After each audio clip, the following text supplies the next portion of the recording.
right. Oh.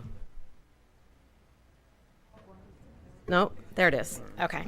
Good evening. I'd like to call to order the March 25th, 2024 regular board meeting of the State College Area School District Board of Directors. If everyone could please join me and rise for the Pledge of Allegiance. I pledge allegiance to the flag of the United States of America and to the republic for which it stands, one nation, under God, indivisible, with liberty and justice for all.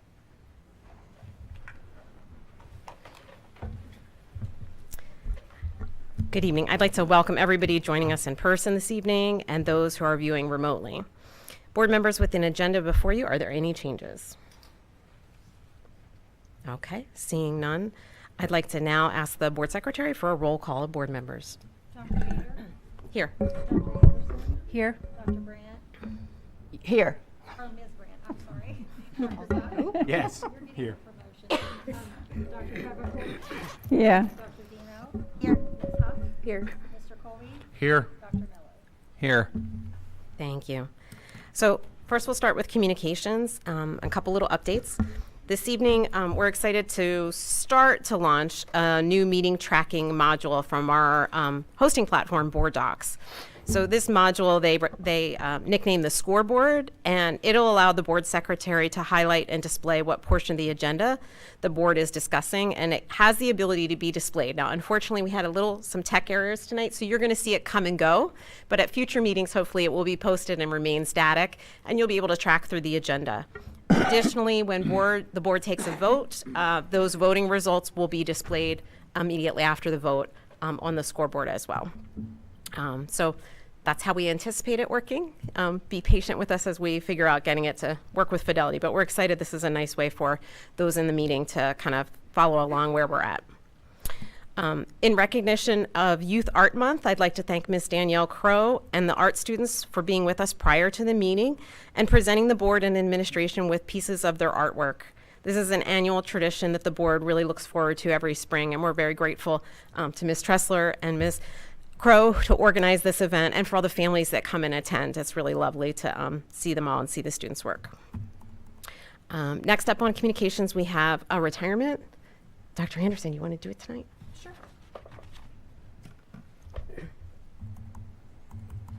I would now like to recognize Steve Beam, who is retiring in September with 40 years of service with the district. Starting in 1984, Steve has worked in the transportation department as a substitute bus driver, regular bus driver, maintenance worker, mechanic, head mechanic, and at present, transportation supervisor. Transportation Director Van Swagger commended Steve's commitment and expertise, saying, "Steve has been an essential part of our operations for 40 years. When I started my position almost 20 years ago, he was the head mechanic for 1 year or so. He helped me get acclimated to my new position with his wealth of knowledge of the district. He has been a dedicated employee, and his wealth of knowledge will be hard to replace. I do not have words to describe how much I will miss him as a colleague and a friend. We all wish him the very best in this next chapter of his life." The board thanks Steve for his service and wishes him the best in retirement. Thank you. Next up, we'll have the superintendent update from Mr. Johnson. Thank you, Amy. On April 1st, there will be a community forum about Mount Nittany Elementary School expansion project. The forum will start at 6 p.m. here in Panorama Village boardroom. I would also like to congratulate State High Librarian Dr. Kathy Furman for recently receiving a national accolade. The American Association of School Librarians has recognized Kathy with its Intellectual Freedom Award for upholding intellectual freedom. The board committee chair commended Kathy by saying the sheer longevity of consistent and persistent work for Dr. Furman is impressive and appreciated. The committee was struck by the breadth of Dr. Furman's reach, including both her school and district, as well as the community and across the state. Kathy and other association award winners will be recognized at the association's national conference in St. Louis this October. Thank you, Kathy, for all your work toward providing students with a wide range of books and other educational material. We are proud of you and your accomplishment. So thank you.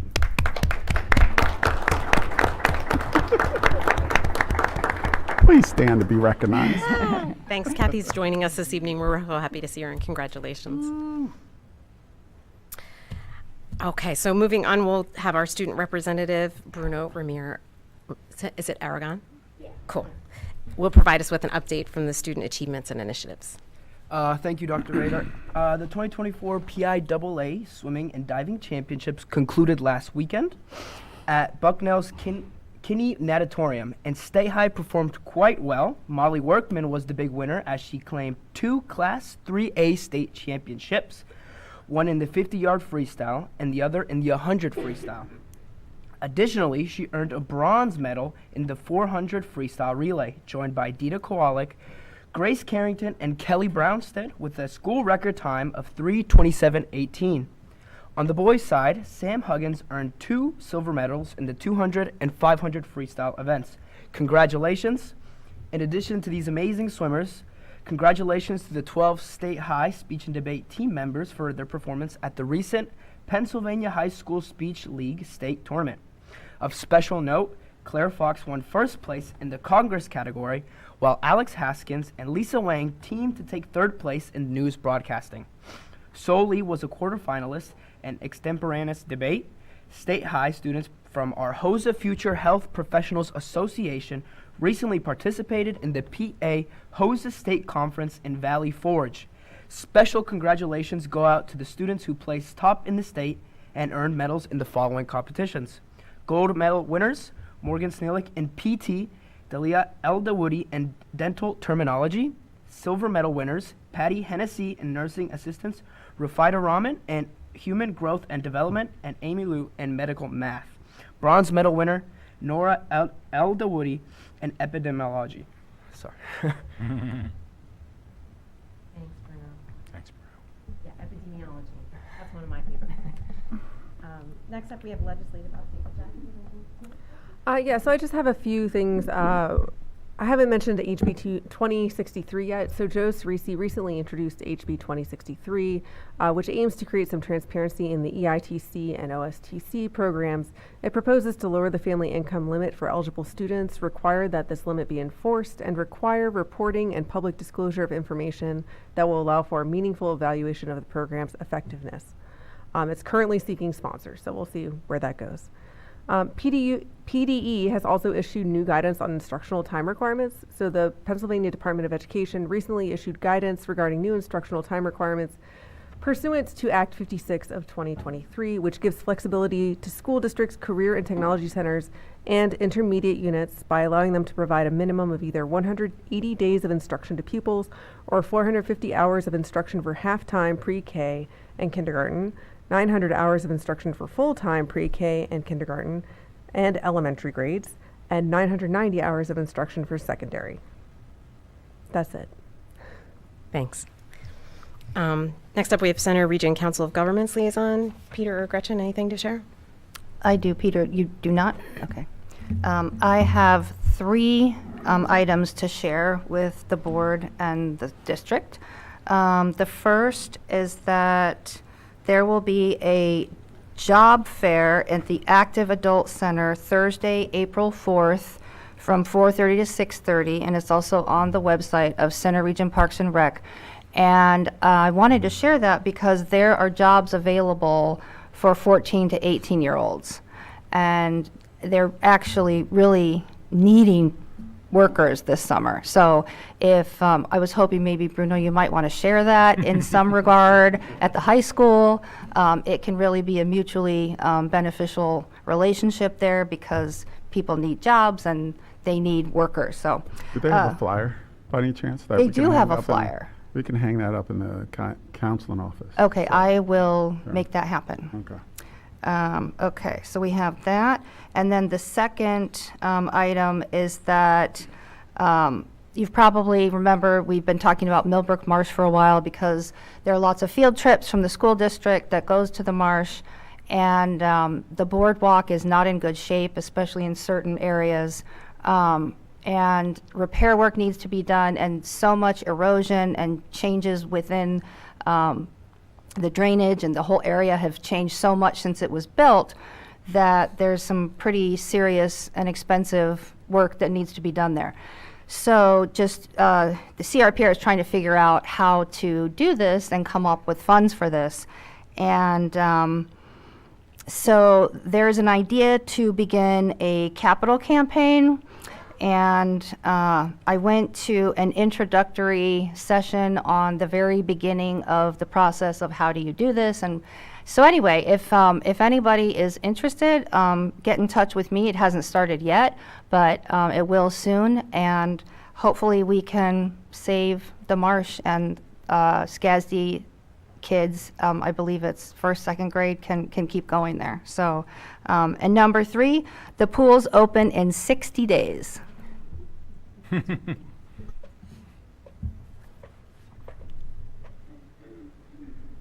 Thanks, Gretchen. So up next, we have time for public comment. Excuse me. Each individual will be allotted up to 3 minutes for items related to board business that are not on the action items portion of the agenda.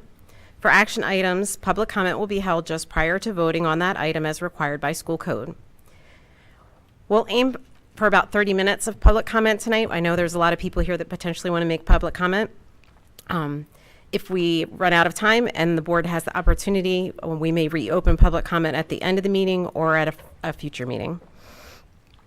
As a reminder, public comment is a time for, a chance for the community to share their comments and thoughts with the board. It is not a time for the board to answer questions or engage in conversations.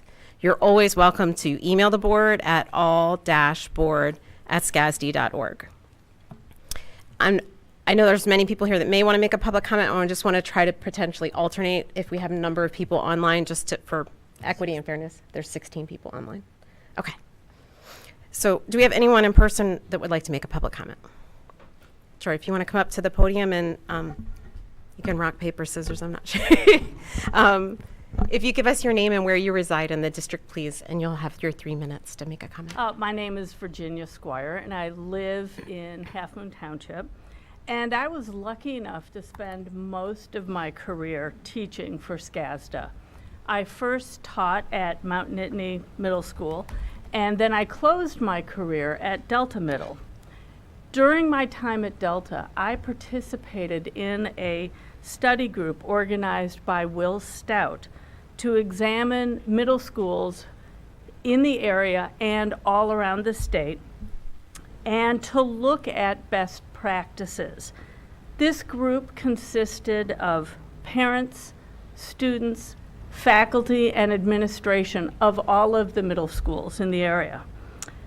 We examined the best practices, and my colleague David Rockauer and I were lucky enough to talk about our experience at Delta. A comment that we heard more than once, numerous times, from parents, students, and administration was, how can we make our middle schools more like Delta? Now, Delta isn't for all students. It's not for all teachers, because it's a lot more work than at the other schools. And it's not for all families. But by moving to make Delta a school, you are diminishing a powerful alternative program in education in this area. Let the other schools continue to do what they do so well. Let Delta continue to offer a strong, experiential, alternative program. The mission of SCASDA is to prepare students for lifelong success in education. Please recognize that education requires many different forms to meet the needs of our students, and let Delta remain a program. If you have any questions, I'd be happy to answer them. Thank you for this opportunity. Thank you. How about we do one more in person, and then we'll see if we give someone online an opportunity.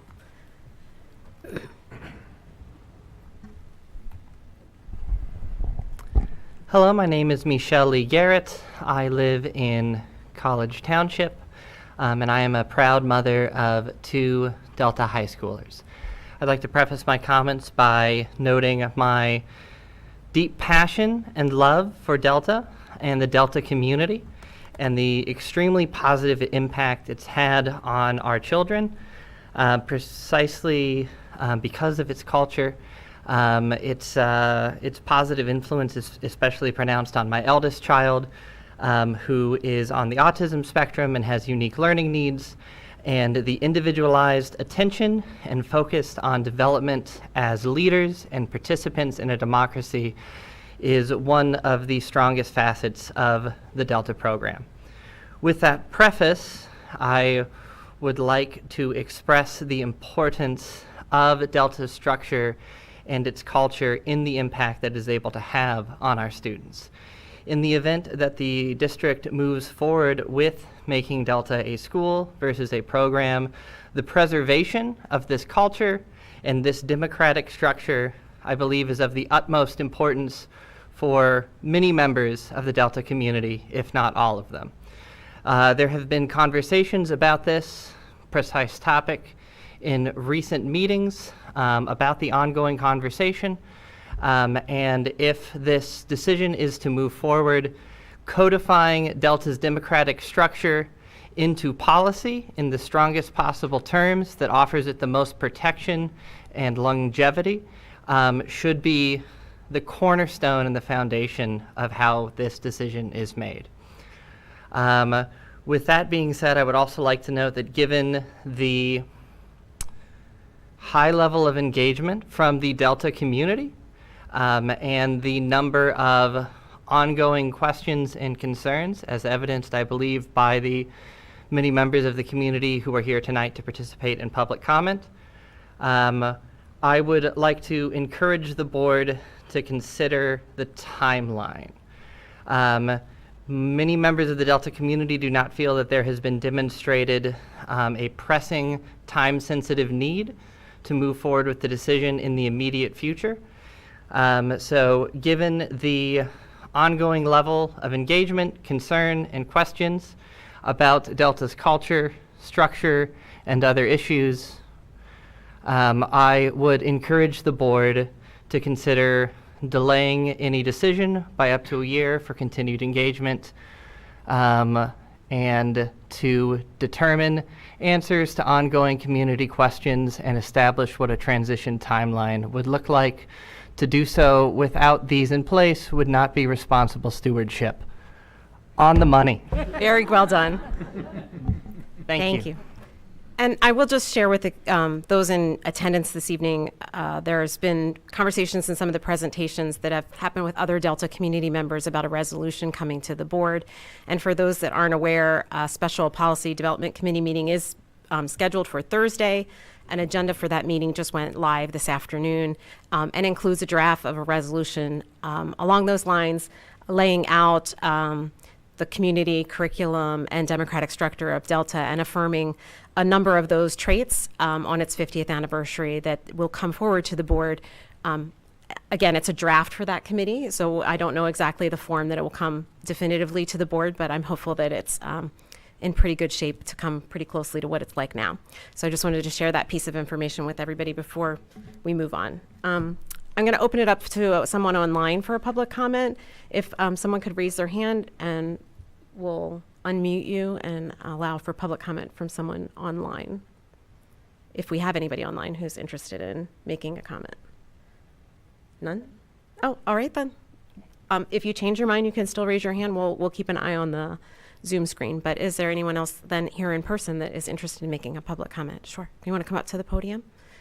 If you don't mind stating your name for us and where you reside in the district, that'd be really helpful. Thank you. Absolutely. Hi, my name is Lorelei Radzanowski. I live in the borough. I am a senior at the Delta program, and I've been fortunate enough to be with Delta since 5th grade. I consider it to be my second home. At Delta, we value all voices, thoughts, and opinions. No decisions are made without consensus from our entire community. I serve as chairperson of Delta's governing body, our advisory council. When I see an issue I feel the need to explore, it is then my responsibility to see it through. The Delta as a school discussion began with Mr. Johnson, therefore his recommendation to you, I fear, will remain regardless of this committee's findings. Regarding the presentation you're about to see, I would like the board to notice how biased it is. This presentation only explores one side of the issue and is only presenting you with data for one solution. If I sit where you do, I would demand the committee go explore how to resolve this issue of data collection and visibility while keeping Delta a program. This committee's job is not to convince you to make Delta a school or to keep it as a program. It is to provide you with all of the data you need to make an educated decision when the time comes. Not having all of this information gives you as school board members dangerous power, and you can't say for certain that all possibilities have been explored and that you are making the best decision for Delta. I would also like it noted that this committee did not agree on the presentation. Delta values consensus and decision making, and not finding consensus even in this committee means that their job is not done. This committee should not only require consensus from within to bring a recommendation forward, it should also require consensus from both Delta Middle and Delta High before submitting a final recommendation to the school board. If you say that you support Delta, that means that you support our decision-making process and our sense of justice. We too want these issues resolved, but the community is responsible for showing you the solution we feel is best. This committee does not completely represent us with their current data set, and steps toward consensus are not being made. I need the school board to be aware that you do not have Delta's support at this point, and to consider that before you make a decision that can alter our community permanently. Thank you. Thank you. Still no hands online? Nope. Okay. Anyone else in person here to make a public comment? Sure, do you want to come to the podium? Share your name and where you reside in the district, please.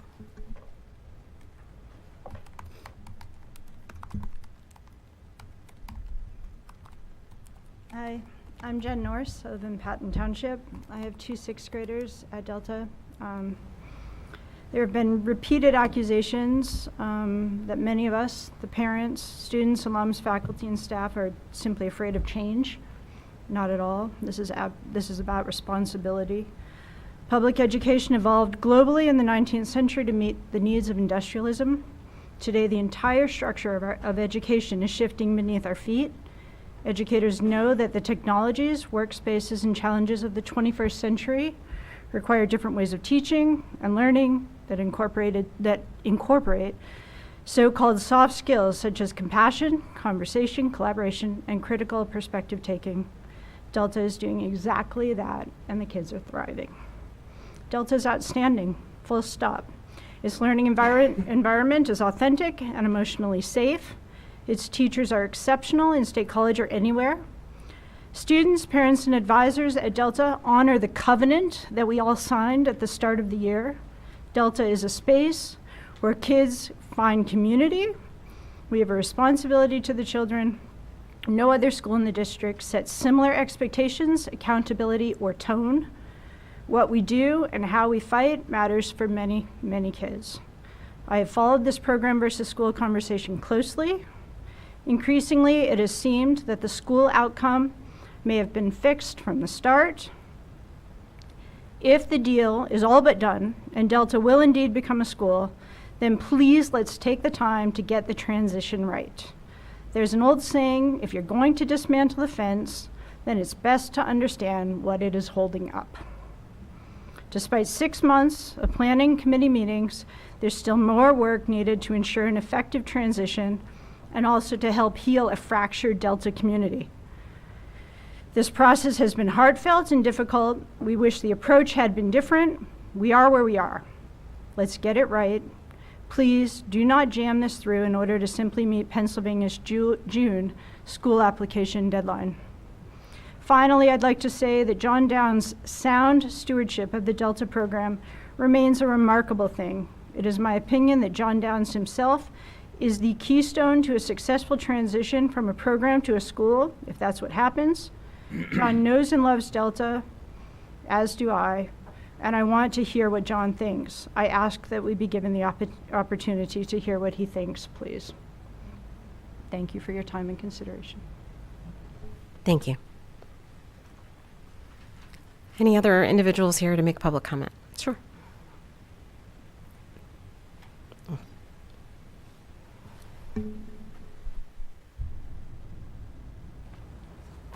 Hello, I'm Karen Truitt. I live in Patton Township. I have an 8th grader at Delta, and my younger son will be there next year for 6th grade. I've been a parent on the committee, and I want to say, I'm going to echo what some others have already said, but if this decision is made to make Delta a school, I respectfully request that a transition committee be formed. A transition committee and a planning period of at least a year will empower the Delta community and ensure a proactive and mindful approach to planning for the future of this beloved program.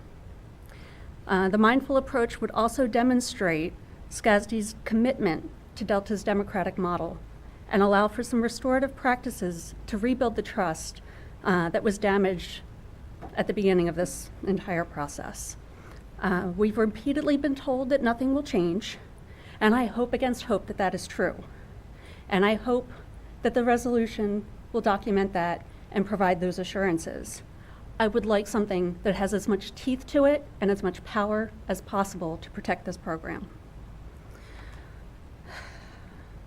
I'm concerned that a rushed decision and rushed implementation will lead to a transition consisting of last-minute, reactive decision-making that will not serve Delta or its students well.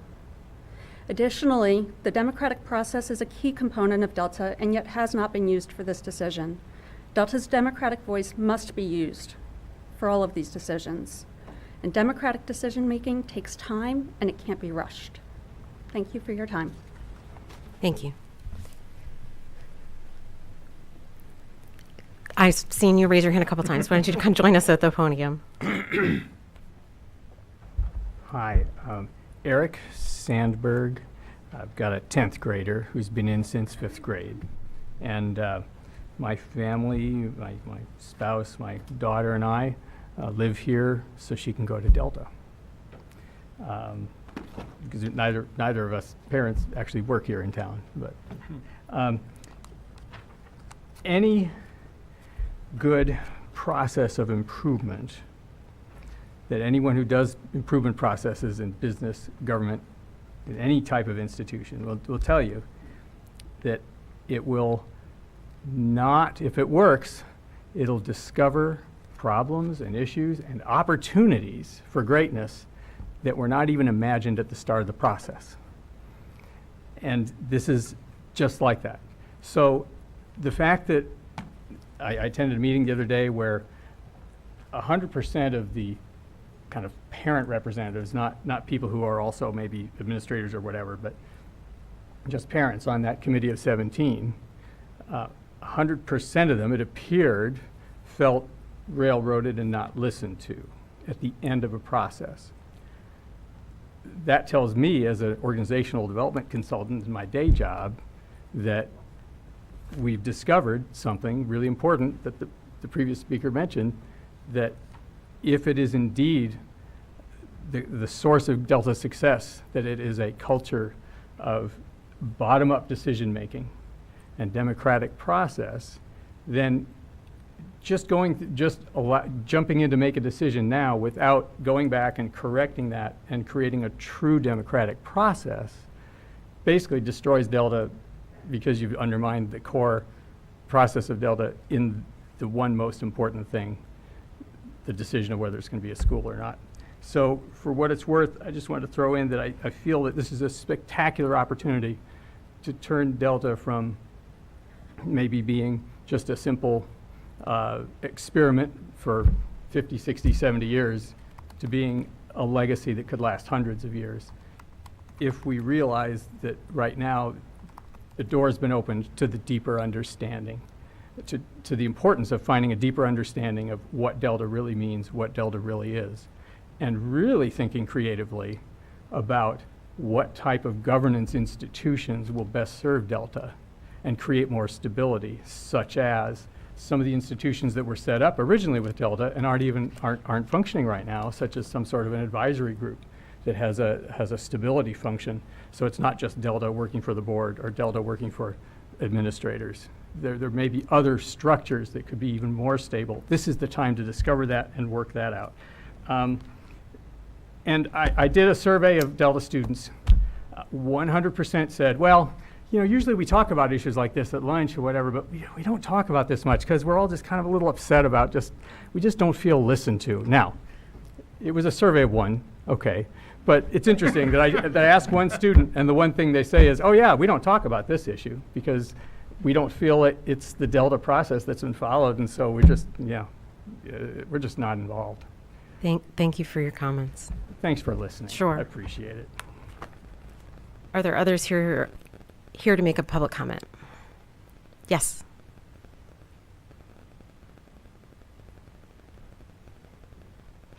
Hi, thank you. My name is Jamie Wright, and I live in State College Borough, and I've got 3 children in the district, plus a niece who I served as her legal guardian. So I've had 4 total go through. I've got an 8th grader at Mount Nittany, I've got a 6th grader at Delta Middle School, and I've got a 3rd grader at Easterly Parkway. And I'm talking primarily from the perspective of an Easterly Parkway parent here.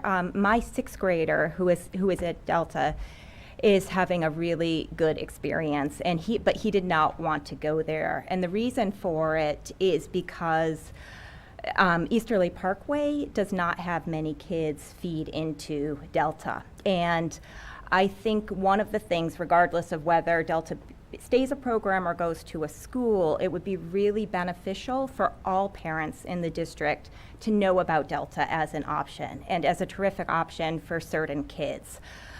So what I would really like to see is I would like to see a flyer go out to 4th grade parents and tell them about Delta in parents' native languages so that all parents can know about the program.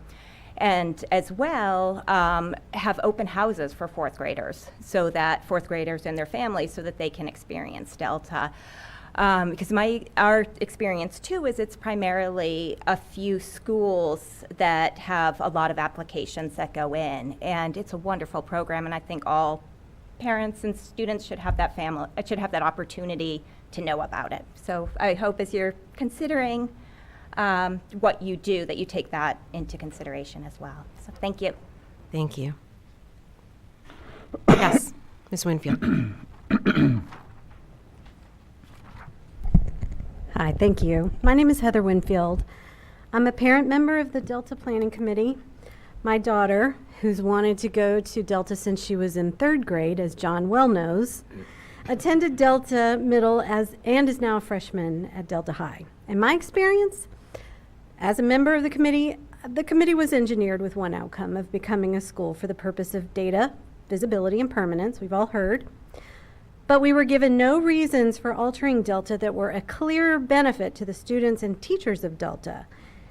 Data that may or may not show Delta in a good light, visibility that could be accomplished in much more intentional and equity-minded ways than catering to sales and revenue-driven platforms like niche.com, and the idea of safeguarding a 50-year program against a doomsday threat of closure are not reasons that will persuade most parents that a change is necessary.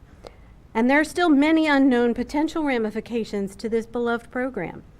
Assurances and resolutions are great. We welcome them. But we're still left to question, after 50 successful years of the Delta program, why does it need to become a school now, and how is the alteration in our children's and Delta's best interest? Data should serve Delta, not the other way around. When the committee reviews the feedback from the parents that they're asked for from the presentations that have been given, I suspect we will see that this is an administration-driven change that only SCASD wants and not the majority of the parents or students, which is in opposition to Delta's democratic process. If that's true, and the board and administration are okay with that and proceed with this change and approve it, then we request at least 1 year of a transition led by a transition committee to mindfully and proactively sort out all the details and give time for incoming families and rising seniors to decide if they want to attend Delta Middle School or high school. Thank you. Thank you. We still have a little time available. Is there anyone else here in person that wants to make a public comment?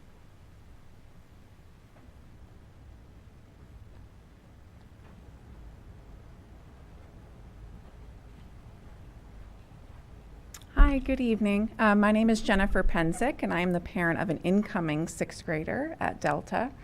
My son Nathan has been talking about Delta for the past few years. He is beyond excited, beyond excited. He was a little nervous on shadow day. Dropped him off, had him in the office. He kind of had that look like, okay, I think I'm okay. And I said, you can do it. He came home in love with Delta.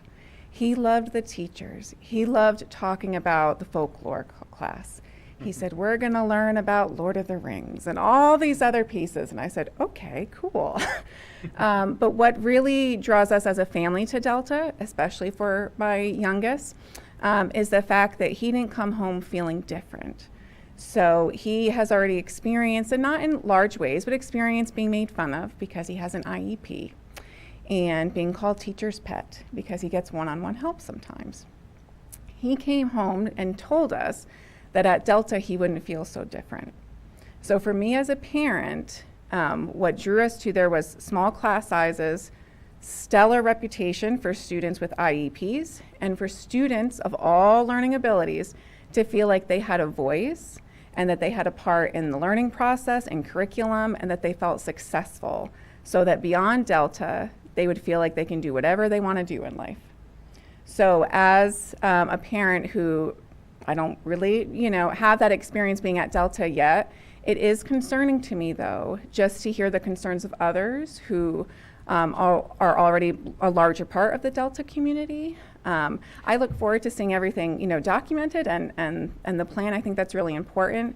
But just as a parent who thought that we were entering a certain space and a certain atmosphere, it's very concerning that it feels like suddenly that is possibly changing. Hopefully things work out for, the best, but it's just really concerning just for someone not yet going there yet. I think I would want to see certain things, and especially when there's so many wonderful school choices here in the State College area, I don't want to see parents lose the opportunity to experience Delta. And for me, it's not fear-based or anything like that. I would just like to see what we were promised, which was a very strong alternative kind of option, again with stronger or with smaller class sizes and with support for IEP students, but where they don't feel othered and different. Thank you very much. Thank you. I'm going to make another check-in online. I'm just going to, for anyone that joined us later, if anyone joining us online, nope. Okay, just want to do my due diligence and check. Do we have anyone else here in person who wants to make a public comment? Go ahead, Danielle. Like the same person that made you come early is going to make you stay through. I'm sorry. All right. About that. But Danielle Crow, I live in Ferguson Township, and I've been here before mentioning how wary I am about the change away from a program, but I really do try to understand the necessity of it, and I just can't get there. And part of what has me hung up is that we have other programs that are working well as programs, and we're not trying to change them into schools. In fact, the CTC programs of study, we worked really hard to integrate the CTC program into State High, and I don't understand really why we need to have this separate data and separate school for the Delta program that's worked well for 50 years. And then even smaller programs like Reclaiming Individual Talents, these are programs that we know work well for certain students when they need them.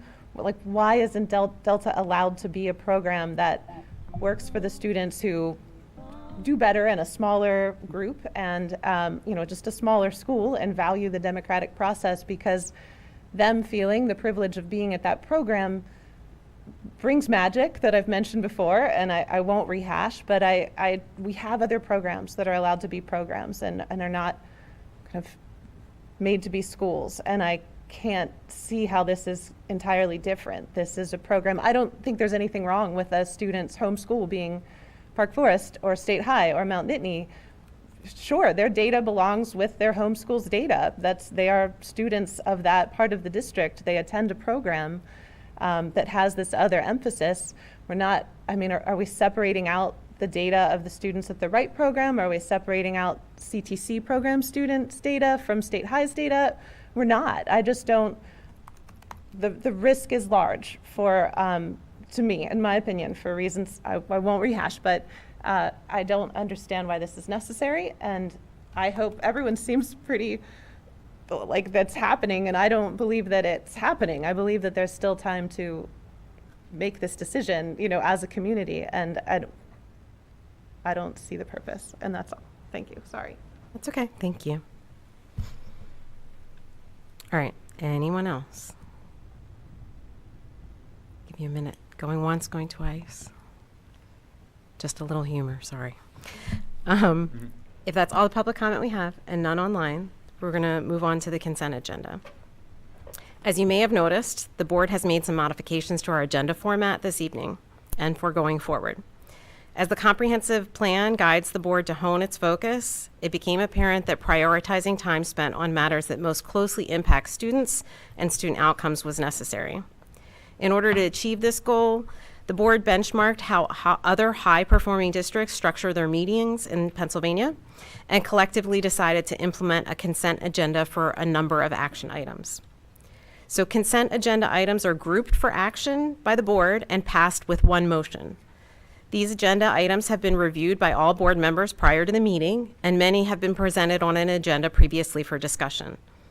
Board members may still discuss individual items prior to voting and may also request to move an item from a consent agenda into an individual action item.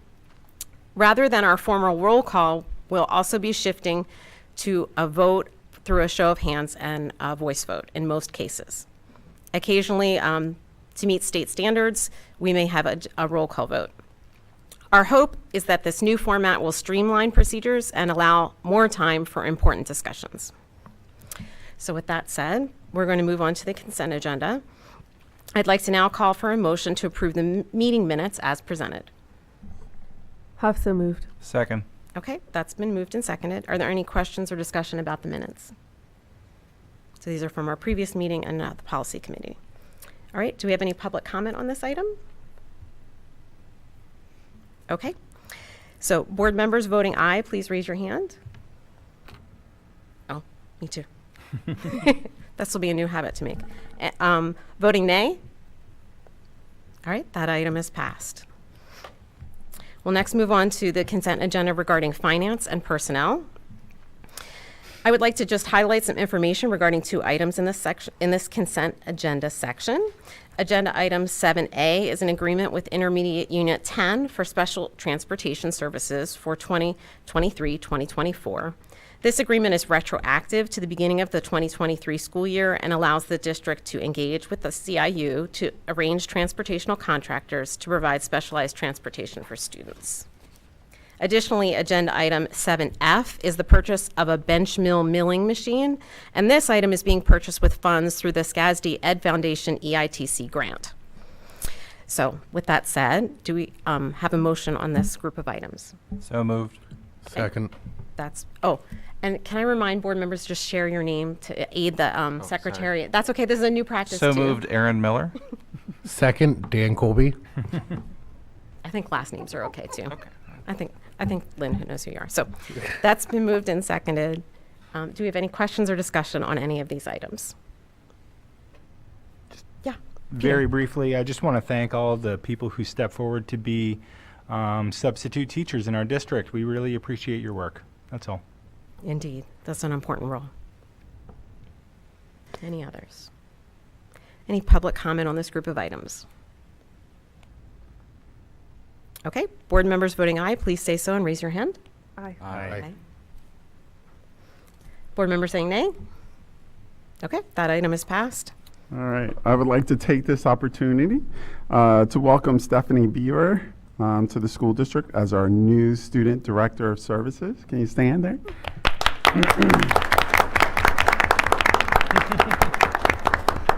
Welcome to our administrative team. We're excited to have Stephanie. She'll be stepping into Jean Knaus's role in student services, a really important role in our district. And she brings some really diverse experience, so we're excited to have her. Next up, we have consent agenda on instructional program items.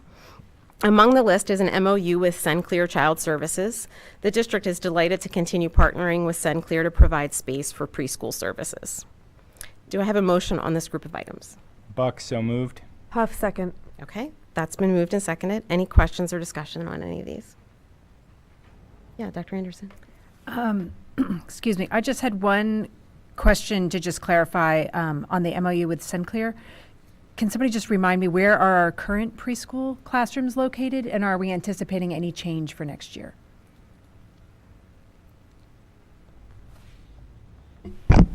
Coral Street and Grays Woods elementary schools, and not at this time. Great, thank you. Thanks, Randy. Anything else? Any public comment on this item? Okay.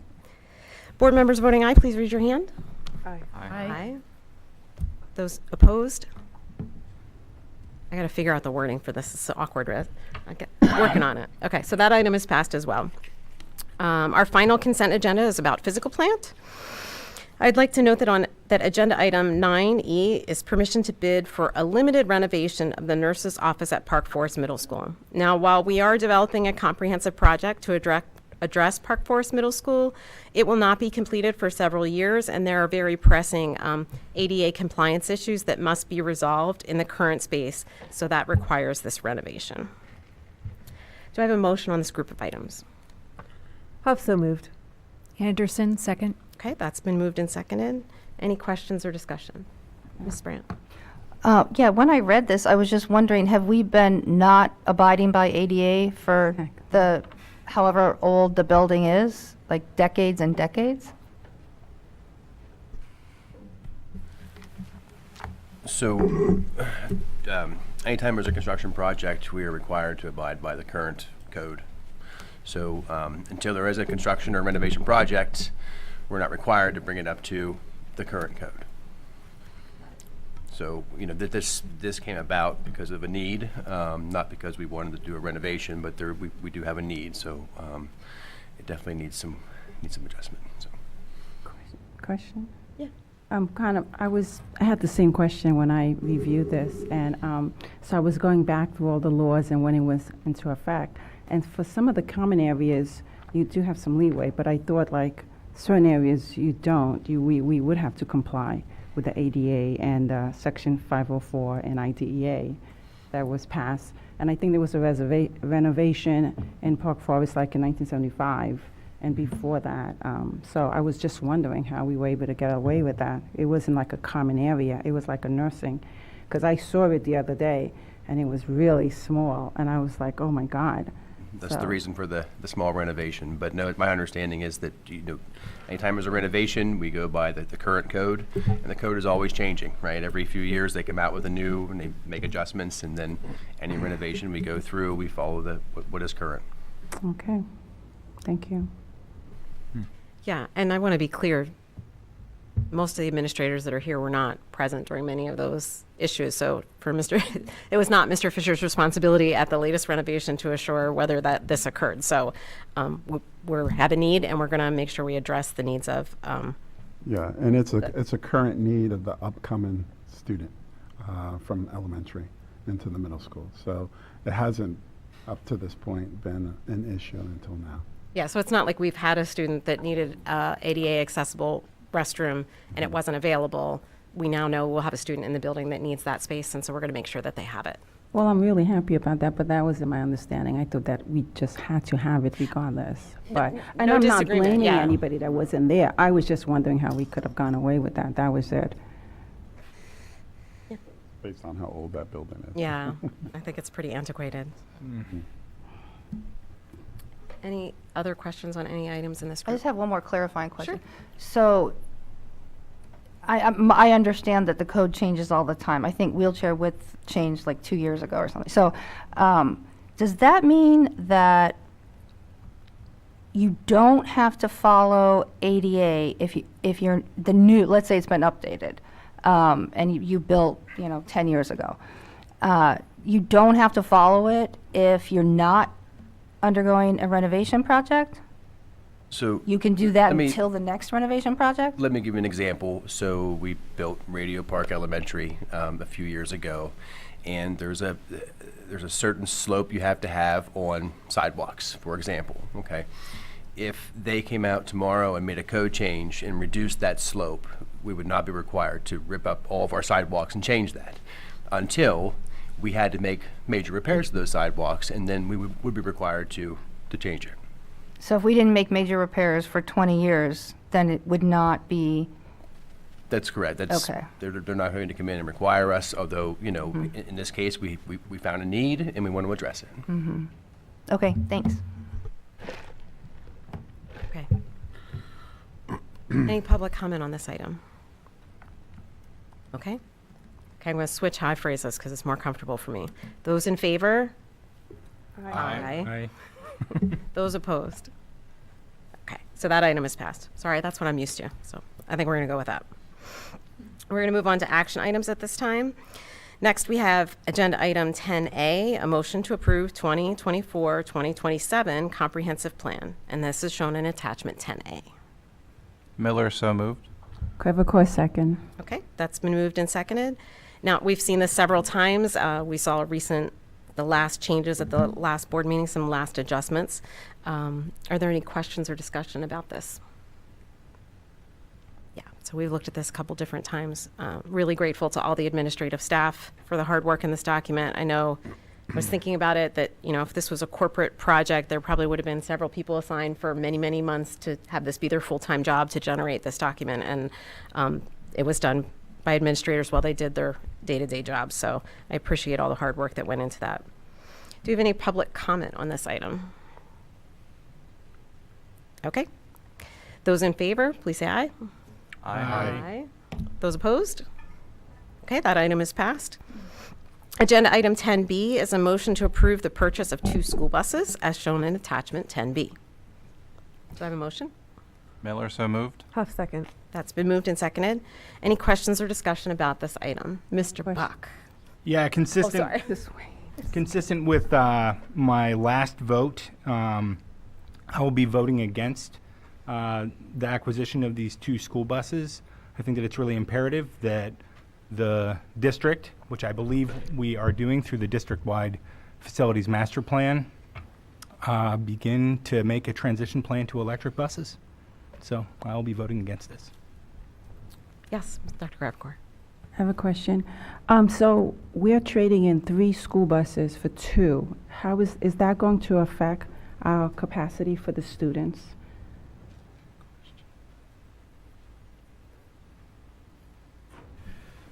It will not. Thanks, Van. You're welcome.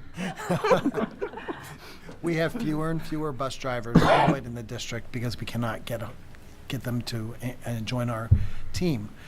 So we have been having to increase the number of contracted drivers as well. I see. But yeah, that's a good question, but thoughtfully we've made this recommendation because of looking at our needs. Okay. And I have another question. Quickly, it's just the extended warranty, because when I first read it, I thought it was $4,405 for both of them, but it's for each one, because the way this reads, because when I added the numbers, I realized that it's for each one of the school bus. I believe that is correct, yes. Okay, good. That's correct. Along those lines, I was wondering how long that warranty is 5 for. years. Okay. Okay, That's thank helpful to you. know. Yeah. So Aaron. I was just wondering about the trade-ins, the 3 vehicles totaling 1,800. Are those like very old buses? Are they? Because $600 for a bus seems like not a lot. Van, do you remember what the age is? I don't off the top of my head. I'm going to guess and say they're probably 15 to 20 years old. So generally getting $600 per bus is a good deal on that, unfortunately. So when they're that old. And it's easier for us to do a trade-in than try to sell outright. All right. Correct. Correct. Thank you. Yeah. Gretchen? I just wanted to explain my no vote, and it's the same reason as Dr. Buck said. I voted no last time, and I said the same thing, that I wanted to see a transition plan for electric buses, so that'll be why. Okay. Other board members? I'll just remark, as Mr. Brown noted in the memo, that part of our district-wide facility master plan is exploring the transition to electric vehicles, and currently we do not have infrastructure to maintain or service those vehicles. So just wanted to point out that piece of information. Okay. Any public comment on this item?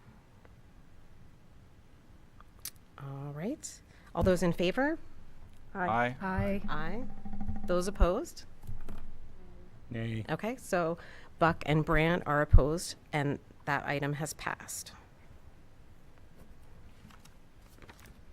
Next up, we have agenda item 10C, a motion to approve the Park Forest Middle School project site down select recommendation. This is shown in attachment 10C.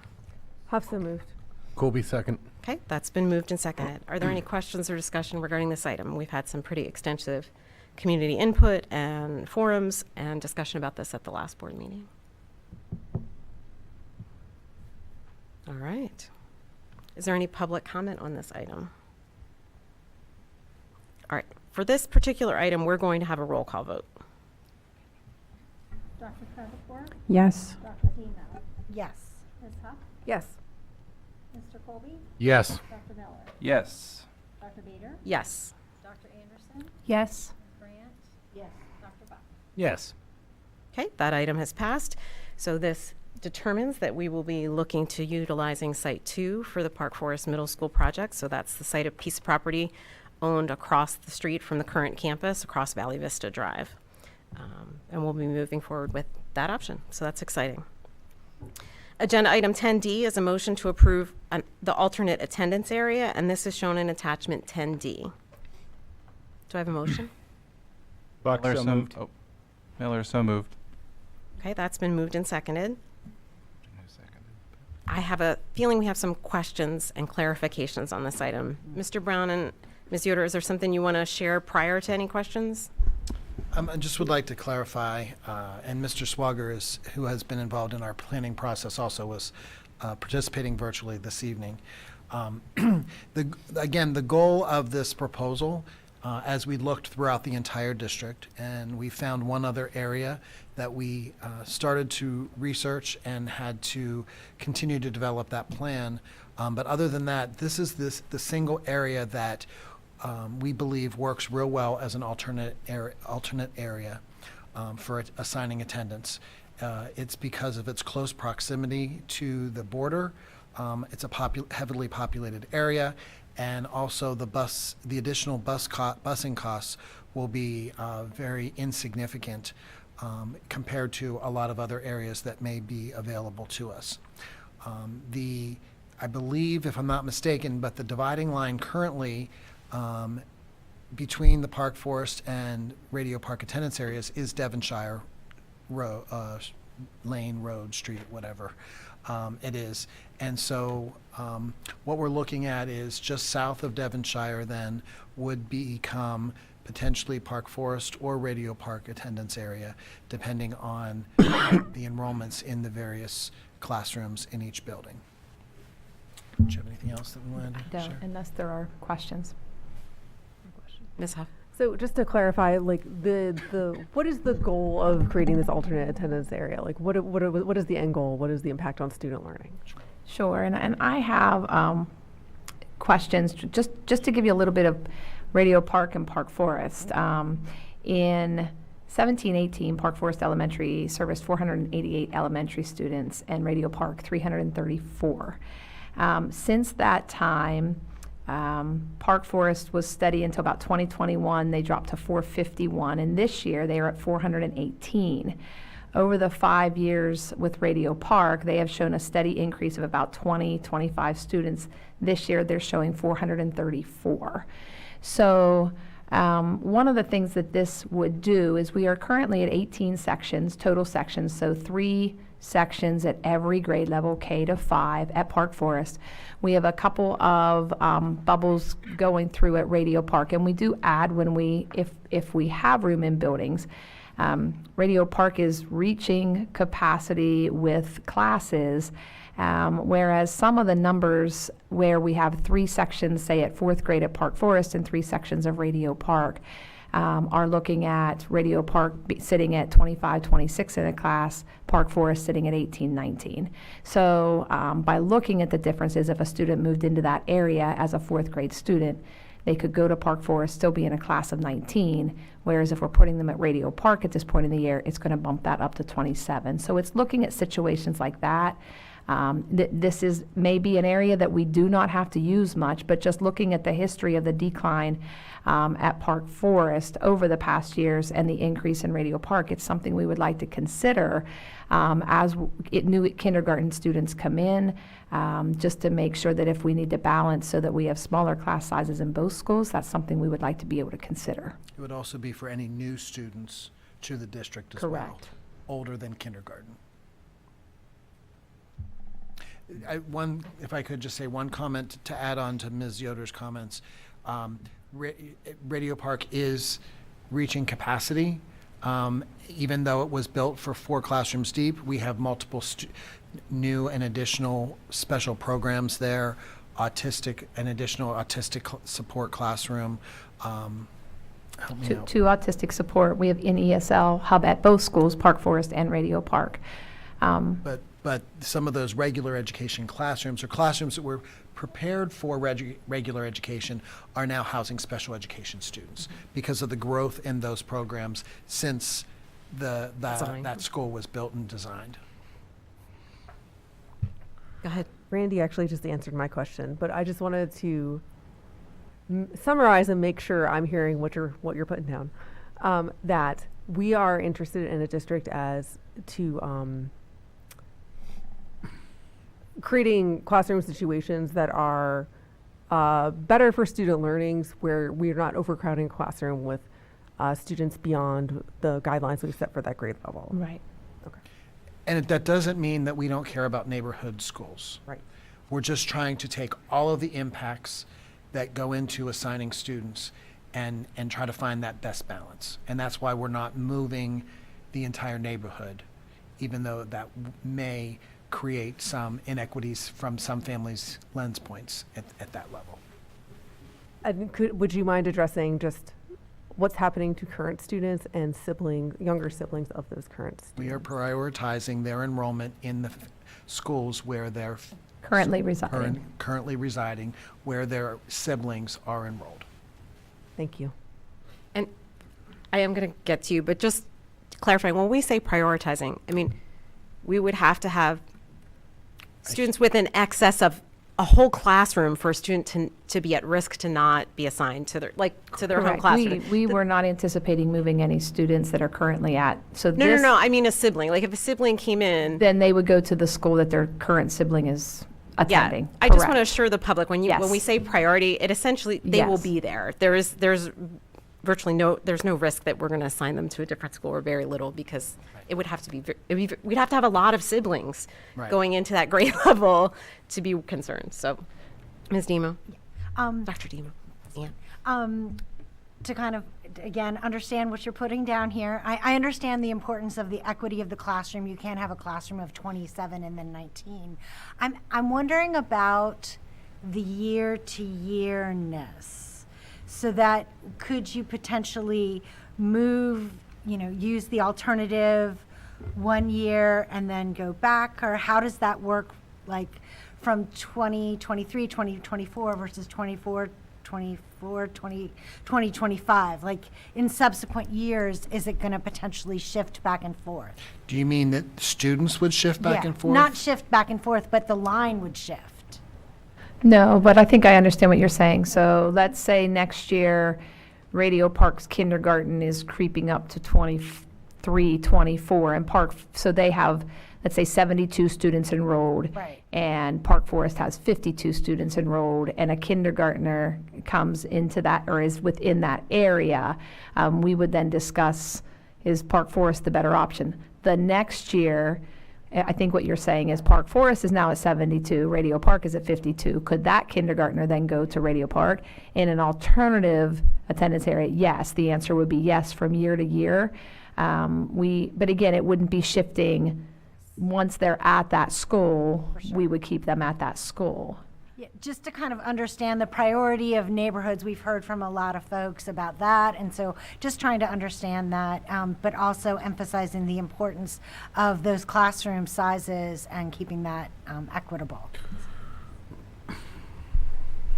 So my only concern about this was the overlap of a couple bus routes, which you said it doesn't add a whole lot. But my concern would be if you've got two elementary school buses driving through the same neighborhood, what happens if a kid gets on the wrong bus? So I would hope if we do this that you would very clearly label which bus is going to which school, because kindergartners are, they don't know their numbers, so Yeah. they'll just hop on the first bus they can find. We can do that. That's fun. Okay. Anyone else on this side? Okay. I'm getting there. I just want to make sure this side is all done. Mr. Colby. Just more of a quick comment. I know that to a lot of the public, the neighborhood school environment is important, but I think this alternate attendance area provides an excellent opportunity for elementary schools to potentially start doing some programming together, some parent-student events together. So I think that could be an added benefit as well. Debbie? Thanks. I'm curious. We used to have several swing zones in the district. My neighborhood was one of them. My kids were fine being in the swing zone, and they were fine when it ended. But I'm curious. I really can't remember because it was quite some time ago. I would say it was quite some time ago because it was when my youngest started kindergarten, and he's a senior. There was a rationale for getting rid of the swing zones at the time. And I'm just curious, right? Like, clearly we felt strongly enough to get rid of them at that time, despite the efficiency gains, because I clearly see the benefits of equalizing the class sizes. So why didn't we just keep the swing zones when we had them? Like, was this neighborhood one of the swing zones at the, that's not my neighborhood, so I don't remember. I do not know that this one was. That was actually a former swing zone. Okay. That area was. Then that's the one I could remember, and then the other one was on the other side of town between Grays Woods and Park Forest Elementary. There was one on Gaynor Road there where they went to Grays Woods or Park Forest. Those are the only two that I can remember off the top of my head.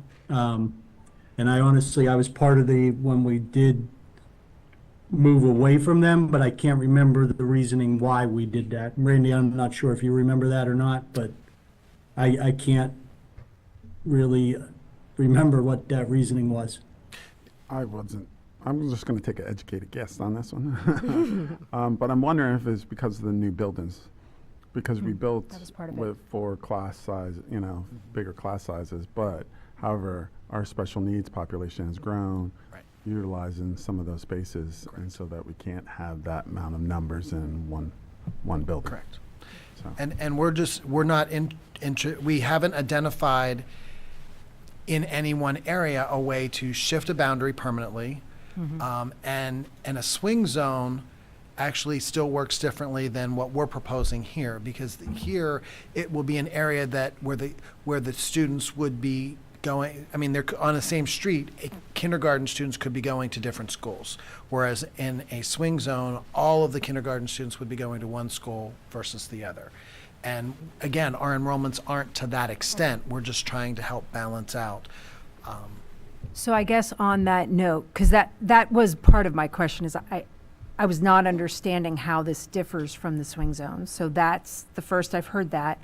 So then in a given year, how are you going to, so it's just sort of as the kids enroll, so-and-so shows up, they enroll their kid, and you look at the total enrollments of these two schools and you say, well, this one's lower, so we're going to put the kindergartner in that school, and then the next one comes. I think there'll have to be a cutoff. Yeah. And I don't think that we've determined what exact date for that cutoff it looks like. Is that correct, Danielle? So then people. I don't think it's on yes. Registering after that might go to the other school, because. We'll be looking at a priority, a registration by, at least as I envision it, in order so that those that register early get priority, or get the home school. But at some point in time, we will make the official announcement for who is going where. Okay. I guess, so I'm just thinking about it from the point of view of a parent with a kindergartner. I and I will just use my family as the example. I know it's different, but at the time, we were offered to have our kindergartner go to Easterly, which is where my older son had started. And I really wanted him to go to the Ferguson, which is where most of the new kindergartners were going to go. I know that it's different. They're not going to have the choice. Like, I was an existing parent who was given the option to keep my kid in the same school, but I actually moved my older kid, and he was totally fine. So, again, kids are very resilient, so I'm not super concerned, but I do like the idea of having, like, when kindergartners start, it's nice if there's a few kindergartners in your neighborhood going to the same school. And I guess that's really my only concern when I hear, in a given year, some of them could go to one school and some of them could go to the other school. That makes me sad. My guess is that there will be. Yeah. Because in this area, there are about 74 students right now. And so if that number stays fairly consistent, then there's going to be enough of a diversity that there would be some students probably going to either all of the homeschool or, not just one going to the alternate school. Okay. Thanks. Yeah. Yeah. And so I know you can't give a timeline, but as thinking back, again, my son is a senior, so it's thinking way back to that kind of anxiety of the parents as their kiddos are going off to school. What do you have a sense of? I know the timeline for when folks would know.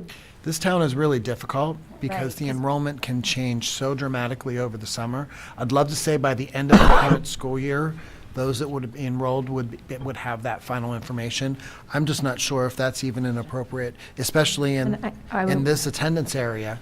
It can change so much. Well, pending even international families moving in, students coming to Penn State, we normally aren't even at 50% of our enrollment by June. We're at those two buildings right now. We have 24 currently enrolled for next year at Radio Park and 34 at Park Forest, just to give you an idea. For kindergarten. For kindergarten for next year. And What's our enrollment for those two grades? current enrollment for Kindergarten in those two buildings. this year's kindergarten enrollment, kindergarten at Radio Park this year is 77. Kindergarten in first grade at Park Forest is 60.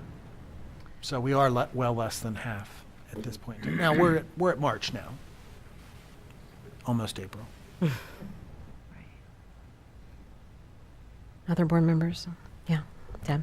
Sorry, I have one more question. Do you know, because we don't know what families are going to move into the district, and of course, if a new family moves in, and I don't think they're building more houses in that neighborhood, that means one family moved out. So we don't really know exactly what the numbers will be. I know that's hard.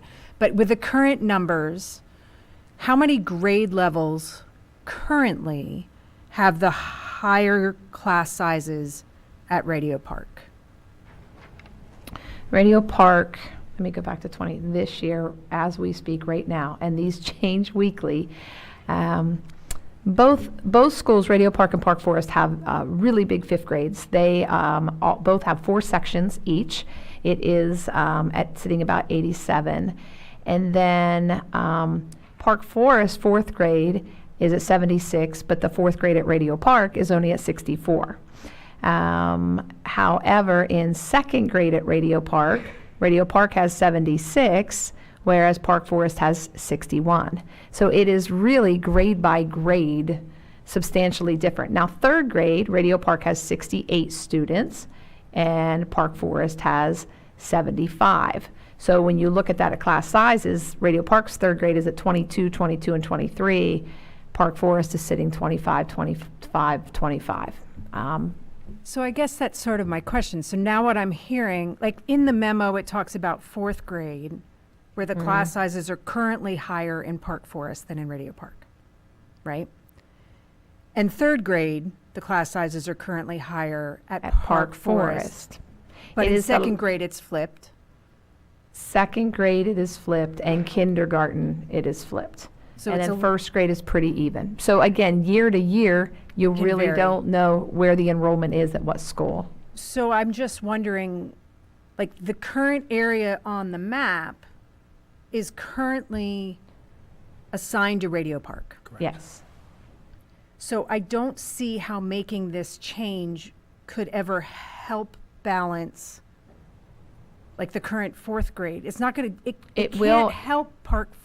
The only thing that it could do, I think we in. envision as, so if, let's say, the third grade moving to fourth grade next year would still be at 75, which would be 3 sections according to our AR guidelines. If a new fourth grader moved in this location next year, 26 is still within the guidelines of third, fourth, and fifth. That could still constitute 3 sections, very much larger. But it would bump it up to 23 if a child moved into that area and we said, you know what, due to this alternative attendance, we're going to have you go to Radio Park for the next 2 years. That would be new students only. You're right, for the next 6 years, it would be a slow rollout to really balance sizes because we don't plan to move anybody unless, the memo did say if a Park Forest family in one of those grades wanted to move to Radio Park, we could ultimately do that by choice because the buses run through there. So it could go vice versa. But we're going to look at those numbers. We couldn't agree to a Park Forest student moving into that third grade if it's sitting at 3 sections and 75. I guess I'm just wondering why we aren't looking at, if we're going to go this route, why aren't we looking at an alternative attendance area that Covers both covers schools. both schools so you could move back, so you could actually impact and help the class size imbalance that's in the memo, for example, right? I just don't see how. That was a new year, she means. If it was a new year, sure, right. Like next year, I think the reason when we originally looked at Radio Park is because, like I said, in 2021, Radio Park was at 361, Park Forest was at 451, and 2 years later, Radio Park is at, or 3 years later, 434. They've jumped So the trends 80 are going students. Park Forest is down to 418, and they have declined since 1920. 490, 451, 429, 432, so steady, and 418 currently enrolled at Park Forest. So it's the trends of where the Yeah, growth and then is. Radio Park, the same numbers at 2021, 361, then up to 393 in 2021, 22, 398 in 22, 23, and 434 this year. And yes. So we added, just to be as clear as we can be, at Radio Park this year, we have 4 sections of kindergarten, 4 sections of second grade, and 4 sections of fifth grade, plus 2 autistic classrooms. If we go for another 4th section next year, we don't have the classrooms at Radio Park to do that. So now we're going to be looking at special education or what would need to leave to be able to supply a 4th classroom by our AR, or have a much higher class size than we like to establish in the primary grades. That's actually super helpful. The last statement you said, I think, was the most compelling thing that I've heard all evening. So thank you. Sure. I appreciate it. Sorry, that was painfully long. That's okay. Not to make it longer, but the one comment I was going to make was essentially that I can recall, and I believe it was our former board president's youngest child's year at Park Forest. We had 4 classrooms deep, and they were maxed out at kindergarten level at 25 students, which is above our guidelines. But because there was no alternative attendance area and there was no other space, at that time Radio Park had not been renovated, so it was only 3 classrooms deep per grade. That was such a huge bubble that we had come through. There were no options but to have kindergarten classrooms of that size. So we had 4 kindergarten classrooms of that size, and that bubble went through Park Forest for several years. I can recall the number of parents who reached out to administrators and board members about the quality of their child's experience in those kindergarten classrooms. It was really brutal for the children, for the teachers. I think everybody did an excellent job, and those kids did fine. But it was rough. It was a rough time to have that many small students in those classrooms. And for that reason, I'm very willing to support this alternative attendance area, because I think research is really definitive that classroom sizes are very strongly tied to outcomes and how students do. It's one of the reasons why the Delta community loves their small class sizes, because we know that that has impacts.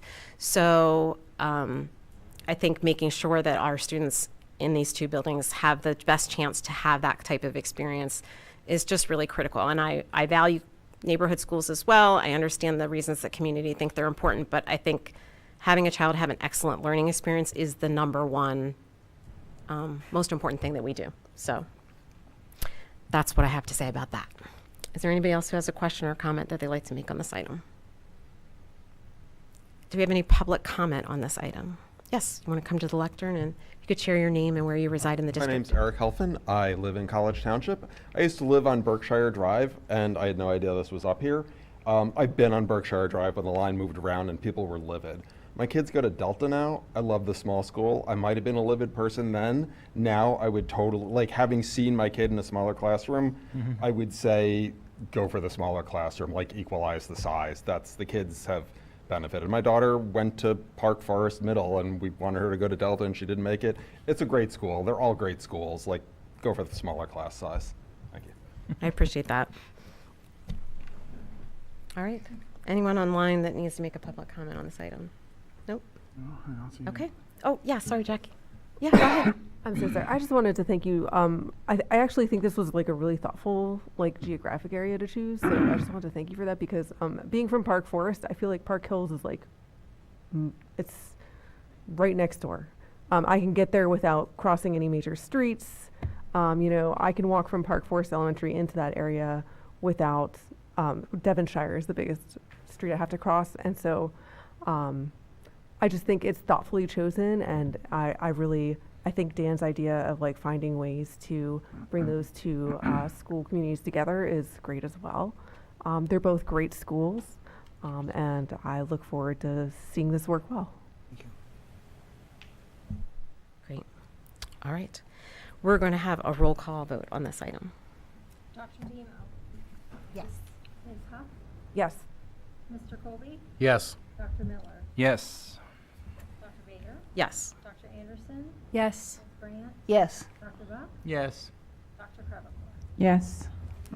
Okay, that item has passed. Thank you. Thanks. Up next, we'll be moving on to information reports. Before we do, are board members doing okay, or do we need a brief recess? Everybody's okay? All right, I just wanted to check in. Then we'll move on to information reports regarding the academic calendar. Dr. Jonathan Bucher is going to provide an update for our 2024-2025 calendar. Thank you. So at the December 4th meeting, this board approved the academic calendar for 24-25 school year. In preparation for that calendar, the calendar committee weighed many factors in order to identify a school calendar that provides the most optimal dates for both student attendance and engagement. However, at that time, we did request additional time to survey families and staff regarding our 3-hour late arrival days that were held this school year on Veterans Day in November, as well as President's Day in February. Upon surveying stakeholders for feedback regarding the early dismissal for the upcoming school year, based on this and other feedback from surveys, the administration would like to update the 24-25 calendar to reflect that we would like to hold 3-hour early dismissal days on November 11th, 2024 and February 17th, 2025. Okay. Any questions from board members? Great. I appreciate the process that we engaged, both sides of the coin, both teachers and families, and it seems like this is what's appealing to both sides, so that's a really positive thing.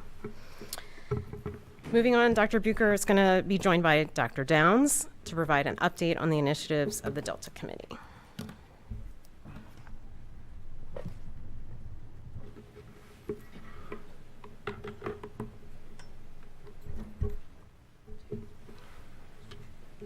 A little bit of All right. setup here. I think we're ready to go. So thank you, John, for joining me. We are here to give the board an update. John and I were here in November 2023 to give an update from the committee regarding our findings and progress from the committee at that time. Tonight we'll be presenting a lot of that information as well as anything we were able to come out of the committee since that time. This update is the same update that we gave 4 to 5 times, I think 4 times already, to stakeholders from the Delta Middle School, Delta High School, the PTSO, as well as Delta staff and faculty. So I'll turn it over to John. He's going to kick us off here with our committee. Good evening. Thanks for having us. Yes, we were here on November 20th in 2023, and we are back, as you can see from the first slide, the membership of this committee, who originally planned to meet 3 times, but has extended those conversations much past that. So the formation of the committee, Jonathan's going to cover that on the next slide. We're just going to alternate kind of your back and forth. So the formation of the committee, in February 2023, over a year ago, district administration came to the staff Delta and recognize the school, the discussion of having a school status for Delta.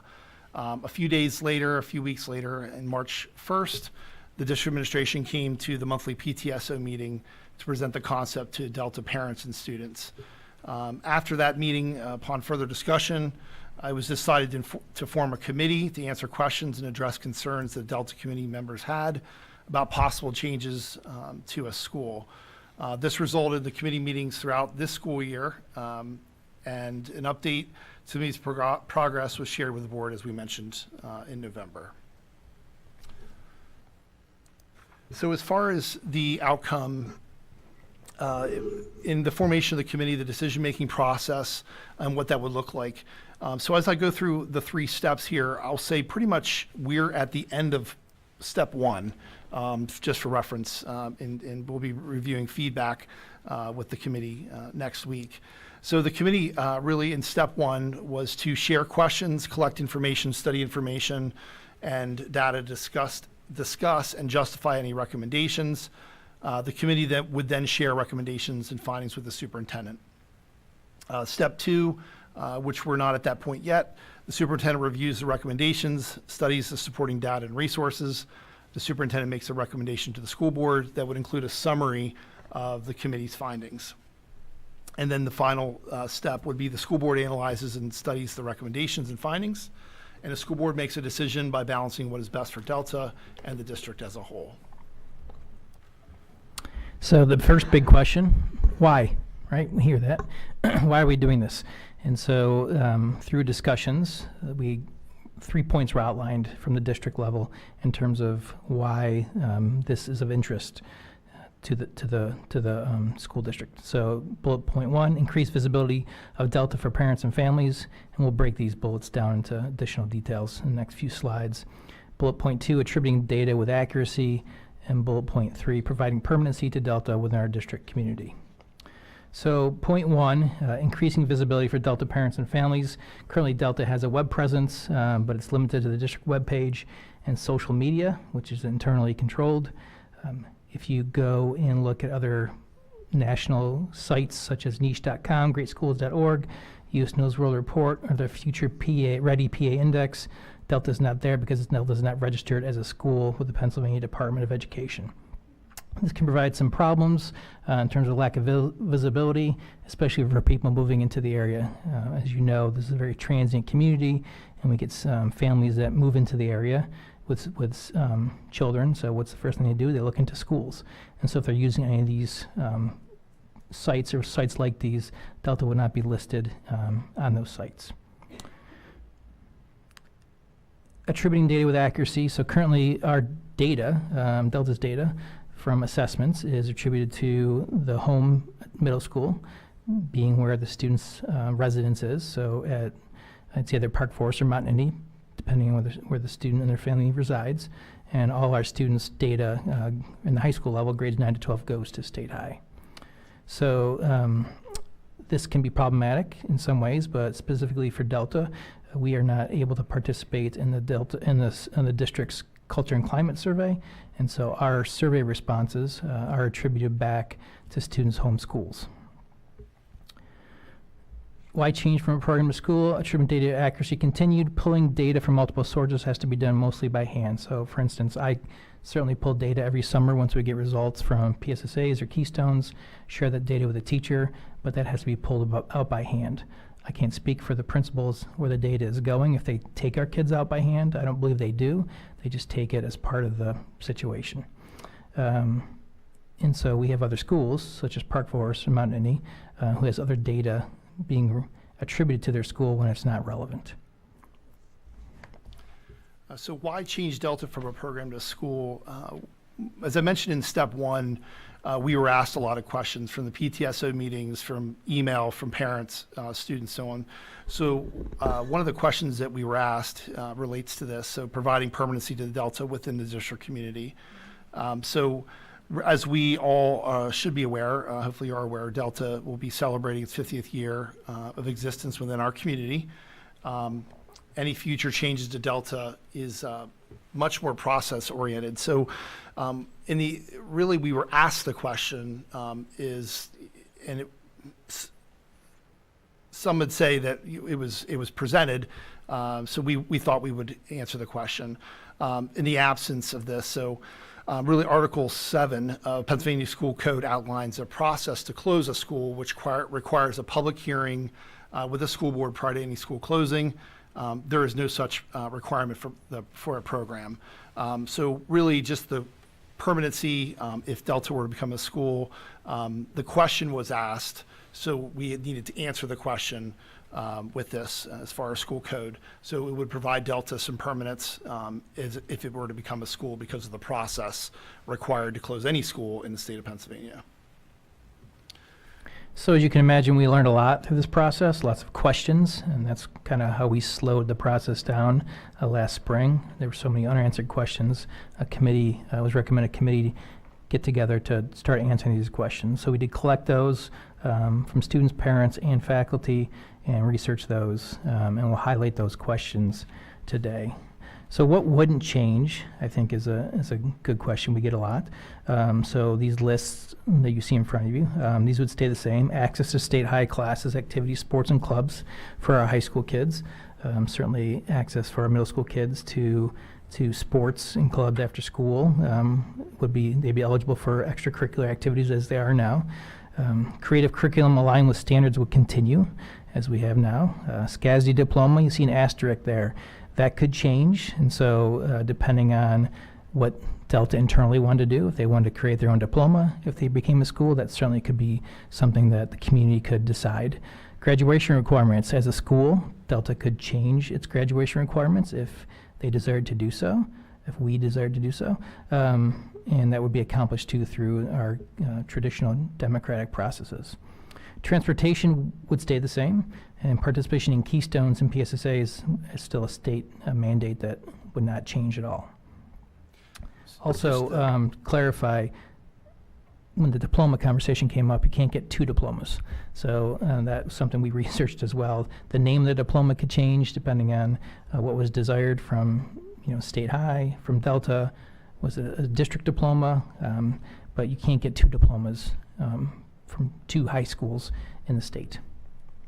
Just to clarify, the fine print is fine, but these ones with asterisks would be through the democratic process with school board approval. So some of the items we talked about, we thought with grassroots as far as coming up from the students and the faculty, but ultimately there's a governance through the board just to clarify that point. Thanks. What else wouldn't change? Graduation ceremony participation. Currently we have kind of a laid back informal picnic to celebrate our seniors who are graduating, but they still are eligible to participate in the overall district commencement ceremony. Funding, that was a big question. That would not change. The allocations to Delta would remain the same, that formula. Our daily schedule would stay the same. Application enrollment process.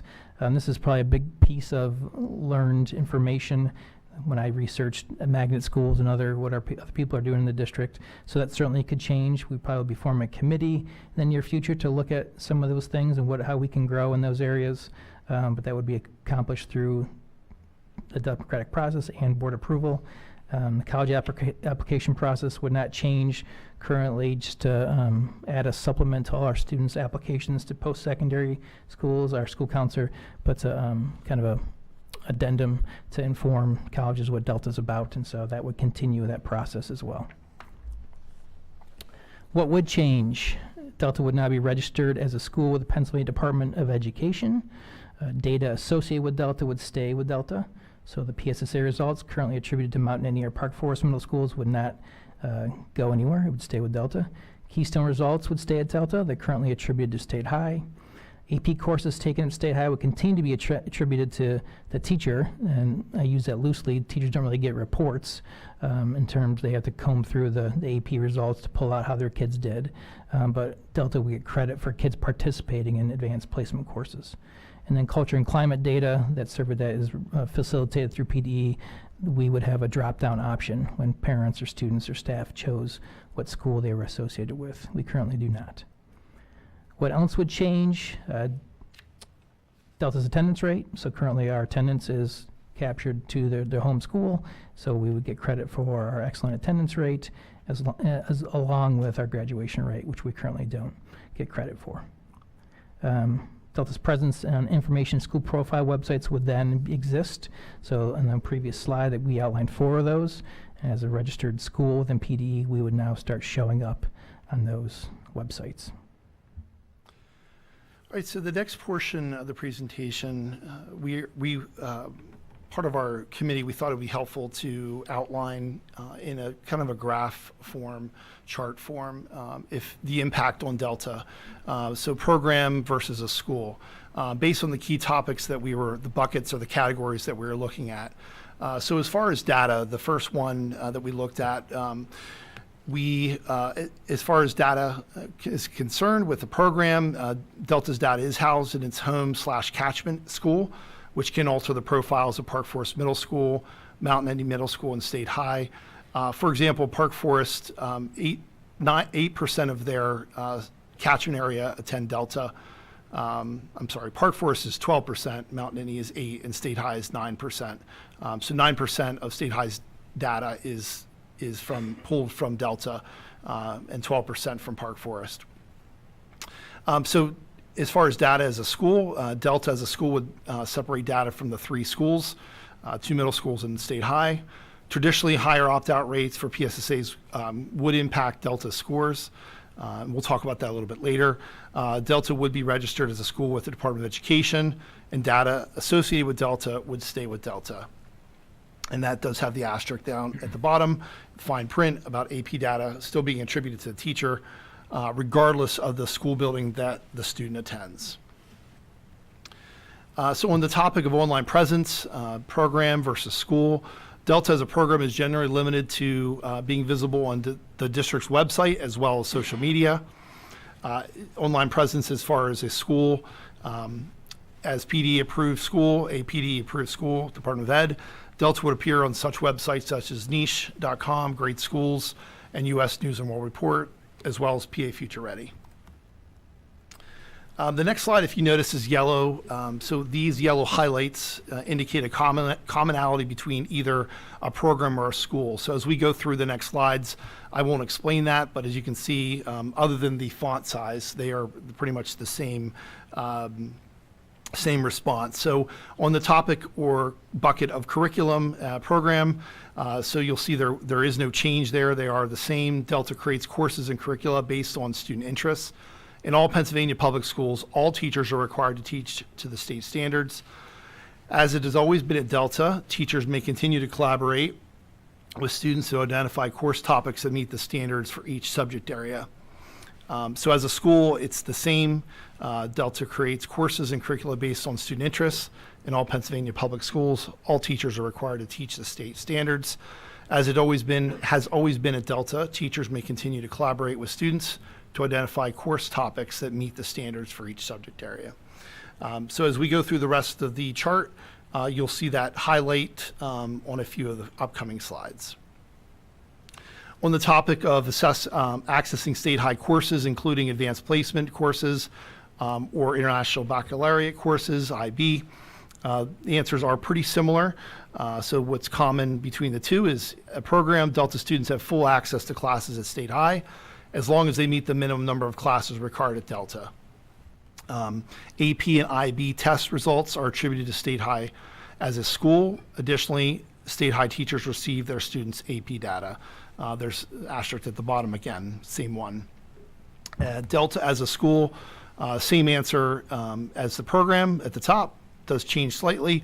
Delta students would have full access to classes at State High so long as they meet the minimum requirements to be at Delta. And AP and IB results are attributed to State High as a school. Additionally, State High teachers receive their students' AP data.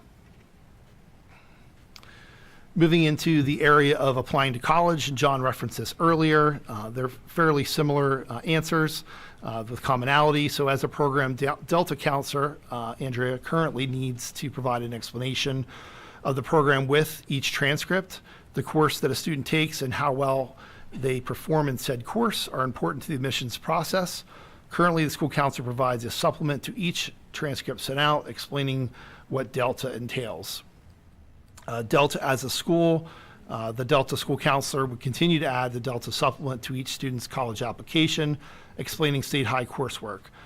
The courses that a student takes and how well they perform in said courses are what Penn State focuses on. It focuses on its attention on in the admissions process. So how well they do in a course, what they're available to take. We did focus on Penn State. I think a large portion of our students attend, the majority of our graduates attend Penn State. We did speak to someone from Yale, contact that we had had some similar thoughts to Penn State. On the area of attendance and graduation, as far as a program, these would be different. They're not highlighted. Both currently attendance and graduation rates are attributed to their home and catchment schools. So the attendance rate of a Delta student that would live in the Park Forest catchment area would be attributed back to that school. If it were a school, these rates would be attributed to Delta, and these traditionally high attendance rates and graduation rates would be evident under the school designation. As far as a diploma, currently Delta students receive a State High diploma. As a school, Delta students would receive a SCASD diploma or opt to create their own. This is part of that grassroots discussion, what that would look like. So graduation requirements are different between Delta and State High. Diplomas must be titled differently. So if that grassroots effort to increase the number of graduation requirements at Delta or vice versa, you wouldn't be able to administer the same diploma. So one of the discussions coming out of the group would be having a state college area school district diploma as an option, as opposed to state college area high school for students that would attend Delta if it were to become a school. On the area of climate survey results from the Department of Education, currently as a program, Delta is unable to have its own survey, and its students' perceptions of climate are attributed to their home or catchment schools. At present, Delta's climate survey data is intermixed with the catchment schools. This means that Delta cannot use the survey feedback to assess the climate within Delta. If Delta became a school, a PA school climate survey results, which we would anticipate to be favorable, would be attributed to Delta. This data is anonymous and is housed within each individual school. With a school designation, this data would be solely attributed to Delta Middle School and Delta High School.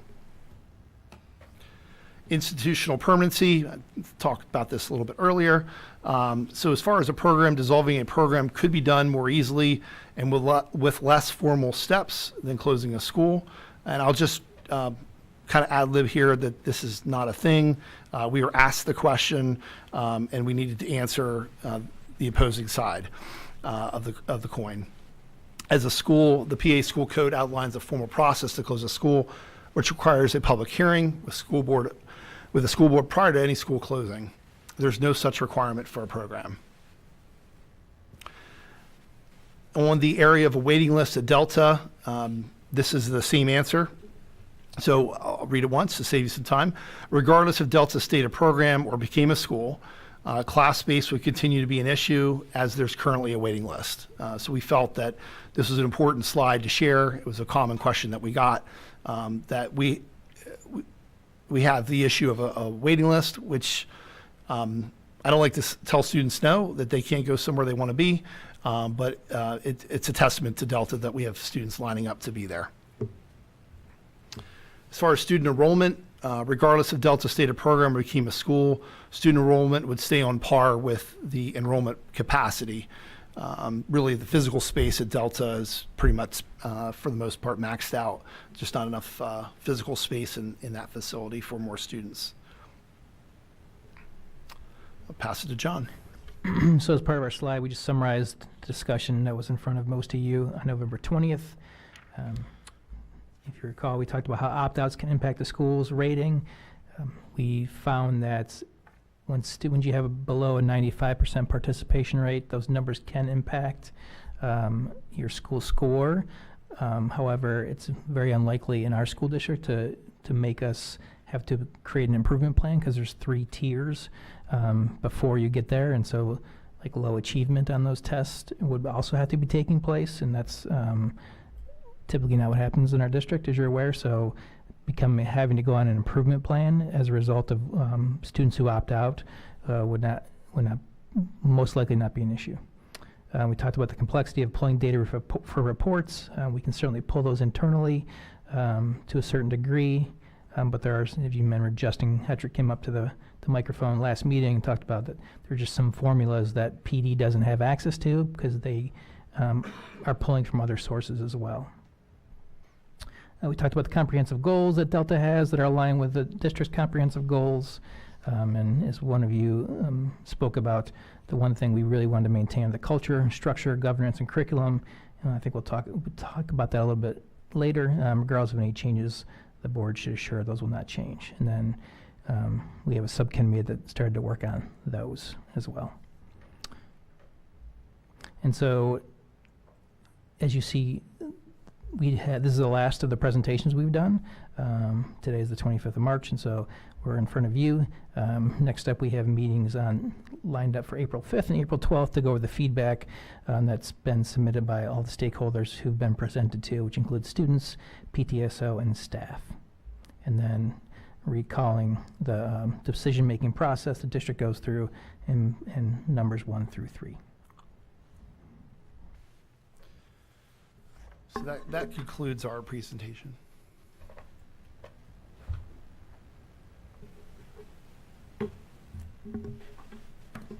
Okay. Do we have questions from board members?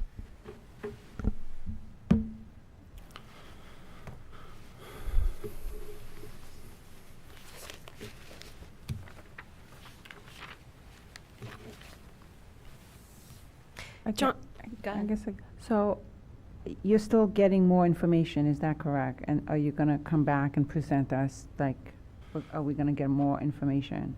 So after every presentation, we had sent out a feedback form on the presentation. So we've sent it out 4 times. It's the same information.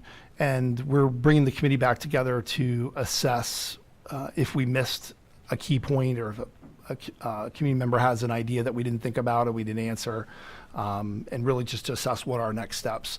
That committee meeting on the 5th is really to determine, do we stay at step 1, that we just, put my slides down, or do we go to step 2, really just to assess the feedback and get stakeholder input. Okay, so it's still a continuing process, basically. Correct. Yeah, we're near the transition point between step 1 and 2. Okay, thank you. Ann?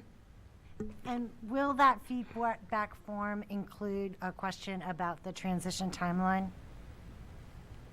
It did not, but I'm sure there's There'll feedback be in there feedback about on that. there. Yeah. Okay, great, thanks. We did identify at the last meeting in February 20-something, we did identify things that we recognized that we need to do if we're to move forward. There was about 7 items that we felt that we needed to do to make that step, but I'm sure the committee feedback, the community might have some suggestions.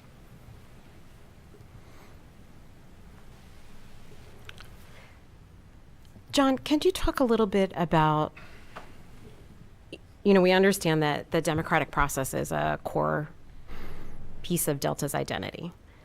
And now that I have a daughter there, I'm very familiar with it. But could you talk a little bit more about how that functions for Delta and then how it functions within the district? So I can talk about how it functions for Delta. We have kind of a document, decision-making bodies, who decides what. For instance, staff has decisions over curriculum. Advisory council has staff or decisions over certain things. All school meeting has decisions over certain things. And so when we make decisions, we try to make them on a consensus model, knowing that we want everyone to be satisfied with at least the discussion. Now, it's something I say to all my prospective families, and I have certainly examples to use this when it's happened to me at Delta. Democracy does not mean get what you want. It means you have a seat at the table. Hence why it's called the pit and not the nest at our school, is one example. But on our consensus model, we try to get 100% consensus the first time. If we don't have it in the first go-around, and you vote a 1 or 2, which are the dissenters, we have a 5-fingered system, 1 or 2 are the dissenters. Those dissenters have to bring back why they dissented on their proposal. If the second pass, we have 80% more, then it passes. The motion passes. If not, the motion dies. And so that's kind of how we do things at the faculty, at all school meeting, at advisory council. That's a pretty consistent process in terms of our internal operations. And then can you speak more about how that's nested within district-wide decision-making? So, for example, hiring. So for the hiring committee, we do the same. On the hiring committee, we have student representation, we have parent representation, we have staff representation, and myself. And so we have a similar kind of system. It's a little different because currently we have to push 2 candidates forward to Jonathan in this case for the next step in the hiring process. But we include students and staff, knowing that we can't decide everything at Delta. I was just jogging my memory. We didn't decide and vote to move and to get a new school. That is something that there were some mixed feelings on, for sure, but that was kind of given to us from the school board. It wasn't something that we went through a process and voted on. Do we want a new school or do we want to stay at Fairmount? And so there are some things that we don't decide. We didn't decide on the signage on the outside of the building. That was a school board decision. You should probably recall those conversations, many of you.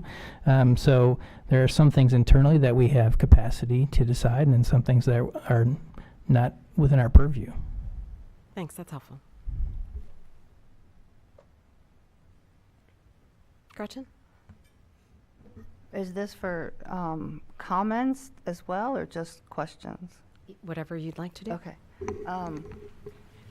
So I was a member on the committee, and I was there for every meeting except 2.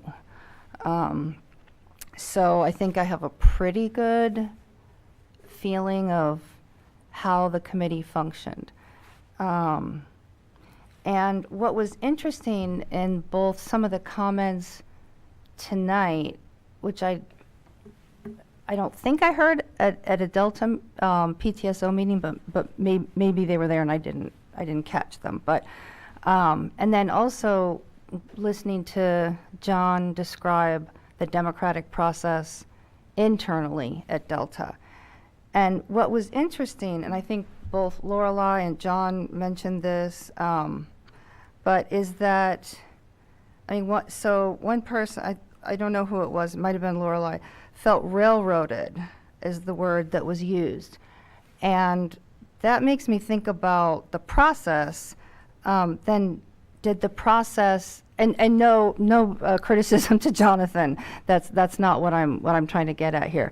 But if the members on the committee did not reach a consensus, which they did not, then would it not be a good idea to try to have the committee reach consensus so that moving forward there would be buy-in, for lack of a better term, and there would be more investment from not only externally administrators, but also internally the students and faculty and staff and families at Delta. And when John was describing the details of how it works internally at Delta, and my daughter went to Delta, but I didn't realize the detail, so that was helpful. Thank you. In the committee, it was a vote, so to say, did not occur, never occurred. And so had a vote occurred, hypothetically, had we done that, had a vote occurred, then if there were dissenters, as John described in the internal example, then they would have had the opportunity to present as John described, and then that's part of consensus trying to be reached. And so since that did not happen, again, it might be a good idea to try to reach consensus before moving forward. And that's not necessarily assuming that the consensus would be that it would not be a school or that it would remain a program, but just the ability to reach consensus so that there's not such division moving forward. I have sensed that at Delta when I've been there, that there really is division still and resentment and just negative feelings about this entire situation that we're now in. And I don't think that it has to stay that way, even if it becomes a school.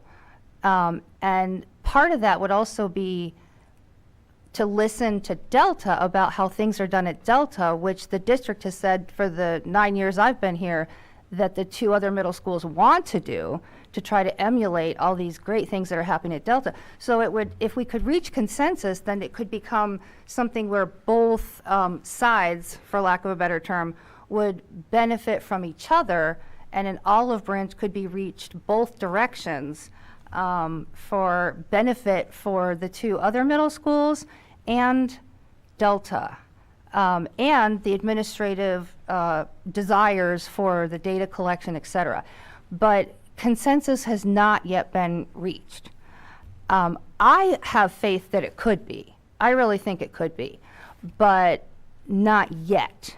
So I just wanted to throw that out there. I do think it's possible. I don't think we're there yet. So thank you for listening to my perspective as a member of the committee and a Delta parent and a school board member. Thanks, Gretchen. 1 second. I just wanted to, so also as a member of the committee, I think that, and also through board leadership and talking with Dr. Bucher about what was brought forth today, the initial goal had been the committee to reach a recommendation. That's not what's being brought to us today. The committee was not asked to reach a recommendation at this point in time because it was pretty evident that there was not going to be consensus. And so, at least in our leadership conversations, were that this presentation was largely about our findings, not necessarily one way or the other. And I do feel that when we put together these slides, the majority of the committee was present.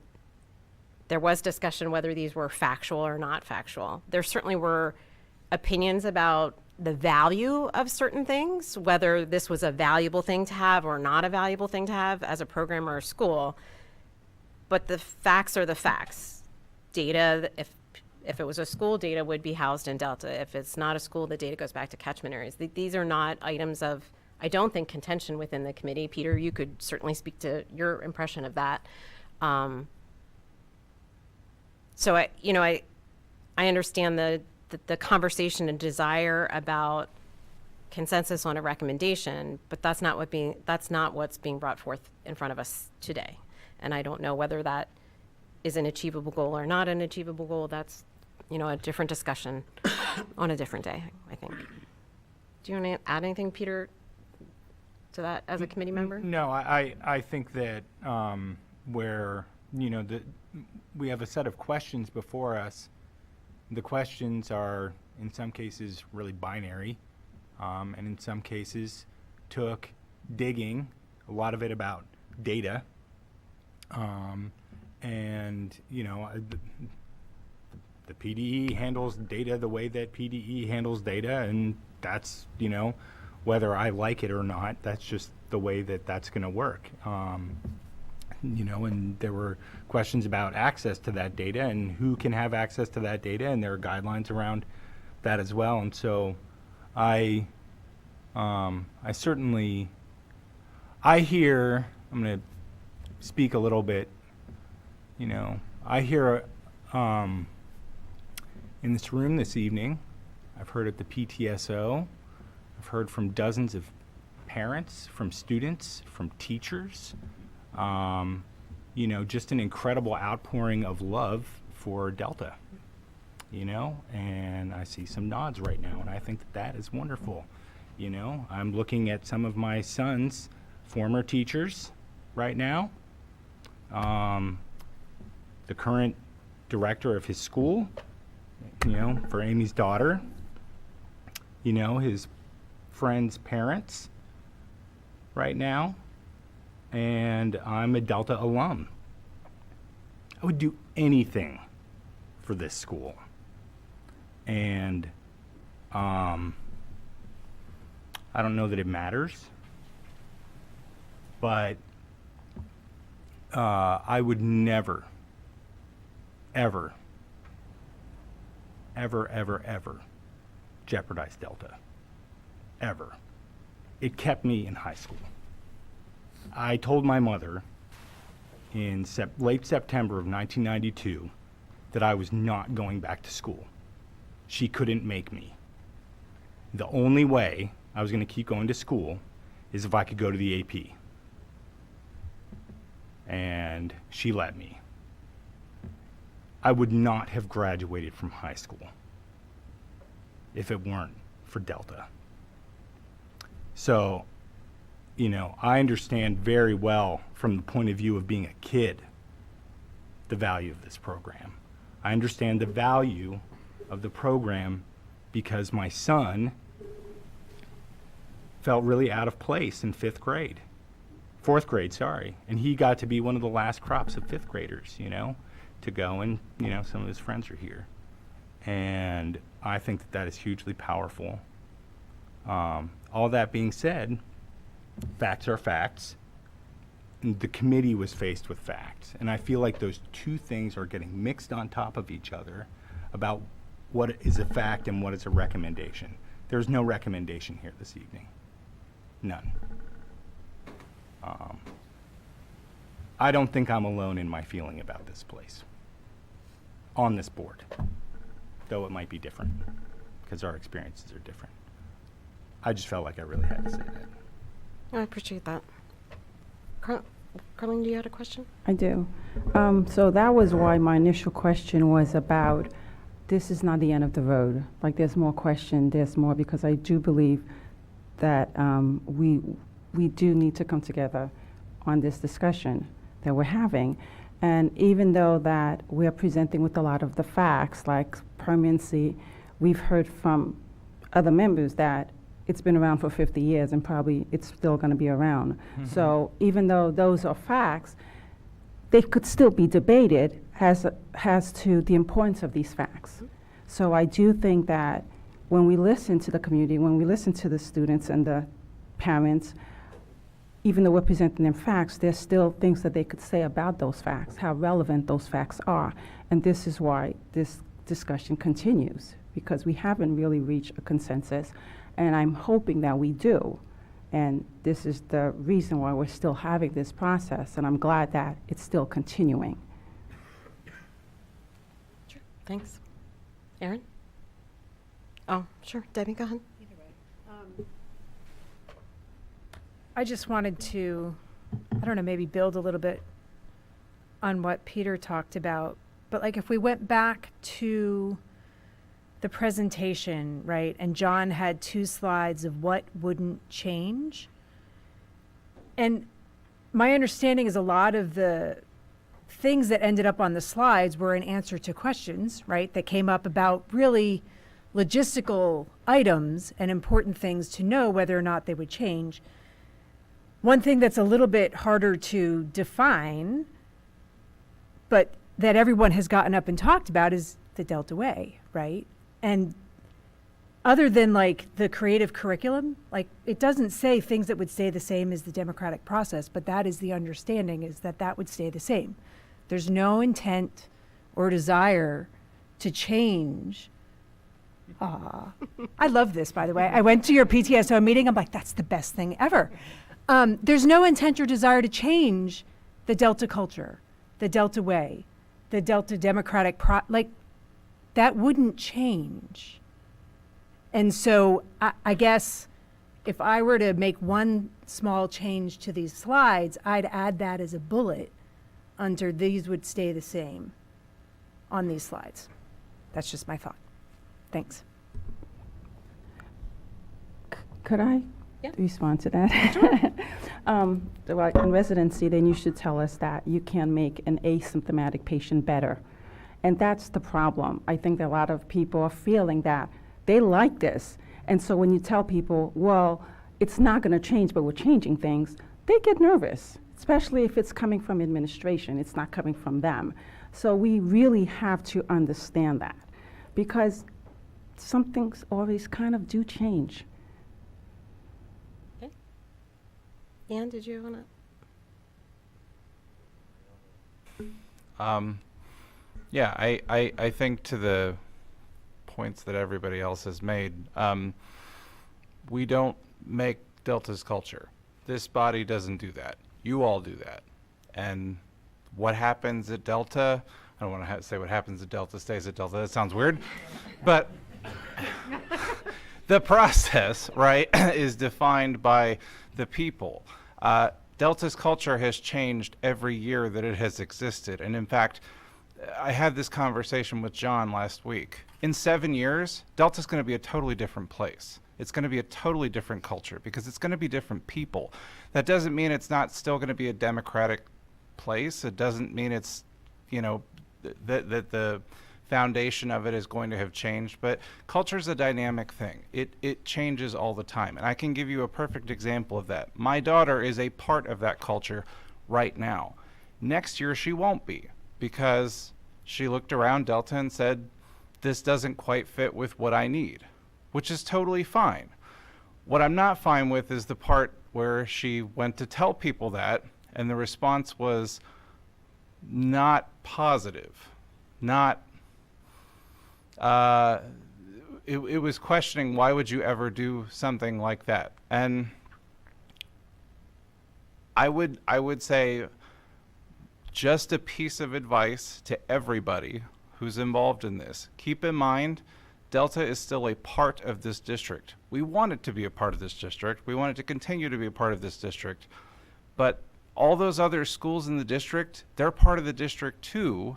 And the idea that somehow other schools like Mount Nittany and Park Forest are deficient because they have a different process and they have a different system, I think is really counterproductive. I don't find that to be a particularly compelling reason, you know, to leave Delta out of like, I want them to be in the district, I want them to be part of the district, but I don't think that means that there are deficiencies in other schools that we have to uphold and say this is unique, this is different. It is unique, it is different, but that doesn't mean that the other schools are bad. It doesn't mean that they're wrong. So when you're talking, and I'm speaking as a parent, I'm speaking as somebody who, you know, I as a board member, of course, but as really as a parent who has a kid who wants to find the best education for her, that's within this district. She's still going to be part of this district, whether she's in Delta or not. All of the kids in Delta are still part of this district, no matter what, right? So when you're talking to your kids, I'm speaking to the parents now because I'm a fellow parent, just make sure that you're being respectful of what the rest of the district does too, right? Because I think they're hearing things and it's filtering down to the students, and I don't think that's as healthy, right? But all right, I'm off the rails here. Thanks, Aaron. Sorry. Other questions or comments? Okay, it's my, oh, go ahead, Ann, yeah. I was just going to remind folks about the policy meeting on Thursday, the Thursday, yeah. Thursday the 28th at 4 p.m. Yeah. And the agenda is public. Yes, thanks. Yep. Thanks, Ann. So. Oh, I didn't get to my turn. Oh, you want to go? Do you want to rock, paper, scissors? No. Okay. You're the president. That was a big thing at the high school this last week. Was Yeah. There was a whole event about rock, so that's why I joked about it. I don't want to out my kid, but I am going to share something that she said to me that I was really, well, we're all impressed by our kids, right? I was really profoundly impressed by. And it did revolve around this issue about data because it is admittedly one of the drivers of this conversation. I think we have to be cognizant of that utilizing data in decision making in schools is kind of new. So it hasn't been an issue for Delta in the 50 years it's existed because it was not something routinely done on large scale basis for districts regularly. Now we're working through this comp plan process. We look at data for a lot of reasons, and data is an important part for us on the board of how we make decisions in terms of how we allocate resources. And what my daughter said to me was, she said, data is so much more than I think what some people are thinking about of it as. She said, there are many, many layers to the importance of data. She talked about data being important to an individual student, like MAP testing, and how it shapes what gaps they may have, where they may need interventions. Now, granted, she's grown up with a board member as a parent, so she's pretty cognizant about how schools work. So there's that primary layer that's right around a student. And then secondary there's classroom layer, right? So teacher makes decisions about how they readdress and reteach certain things based on how their classroom is doing, some based on assessments that they do. Either whether that's asking questions in their classroom, performing quizzes, doing essays. There's a variety of ways teachers assess students. Then there's the building level. You know, buildings make decisions about do they need more special ed teachers? Do they need other types of resources? Because oftentimes the data that's going on in their building. And then we make decisions as a district. But that's not all the places that data is relevant. Data is relevant in all governmental decision-making bodies. This data is elemental to our state and how they look at how our students are performing across our state. It is relevant federally across the entire United States. It's relevant internationally in how we gauge how our country's students are doing compared to the rest of the world. And all that impacts data, all that data impacts decision-making. And I will tell you, I have a friend who works for the Annie Casey Foundation, and they compile the data from the census on the kids count data, and this is poverty data. And all of that data is linked to these kinds of assessments, PSSAs, statewide assessments. That data drives federal decision-making about how they spend money. And every time we want to do something for students, it costs money. So there is a web of how this data impacts decisions from your individual child all the way up to the federal Department of Education. And so I just want to highlight that. People say, well, data is not important to Delta students. There's more to look at than just the data. And I absolutely agree with that. Standardized testing is not the be-all, end-all. However, in our society and the way we operate schools currently, it is an important driver of resource allocation. And that's just the reality. And I think we need to be cognizant of all those ripple effects and impacts. And that's why I want to look at Delta's data in isolation, because I want to make good choices. I want administrators to make good choices for your students. So when you say that data doesn't matter to Delta students, it does matter to Delta students, because I want to make sure that we're putting all the resources in our district to Delta students that they need. And oftentimes, in order for me to justify that to my neighbor at the grocery store about how I'm spending his tax dollars, I have to say to him why. And data allows me to do that. And that's all I'm going to say. So my daughter brought all that up, that onion skin about data, and I'm really proud of her for learning that in this district, and I hope that you can think a little bit more about why that matters. So I started us down this path last year, and I thought I was hitting the easy button. I really was.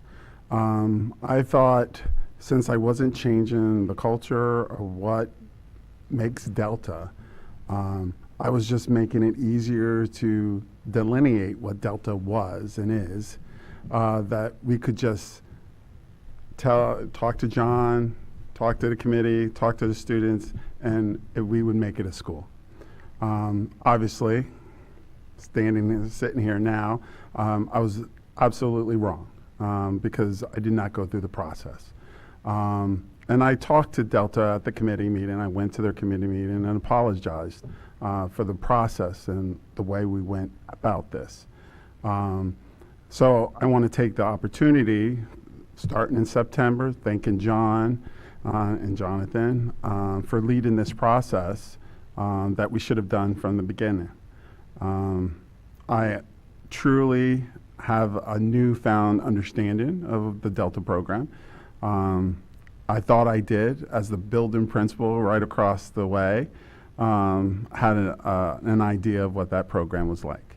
But now I have even further understanding of it.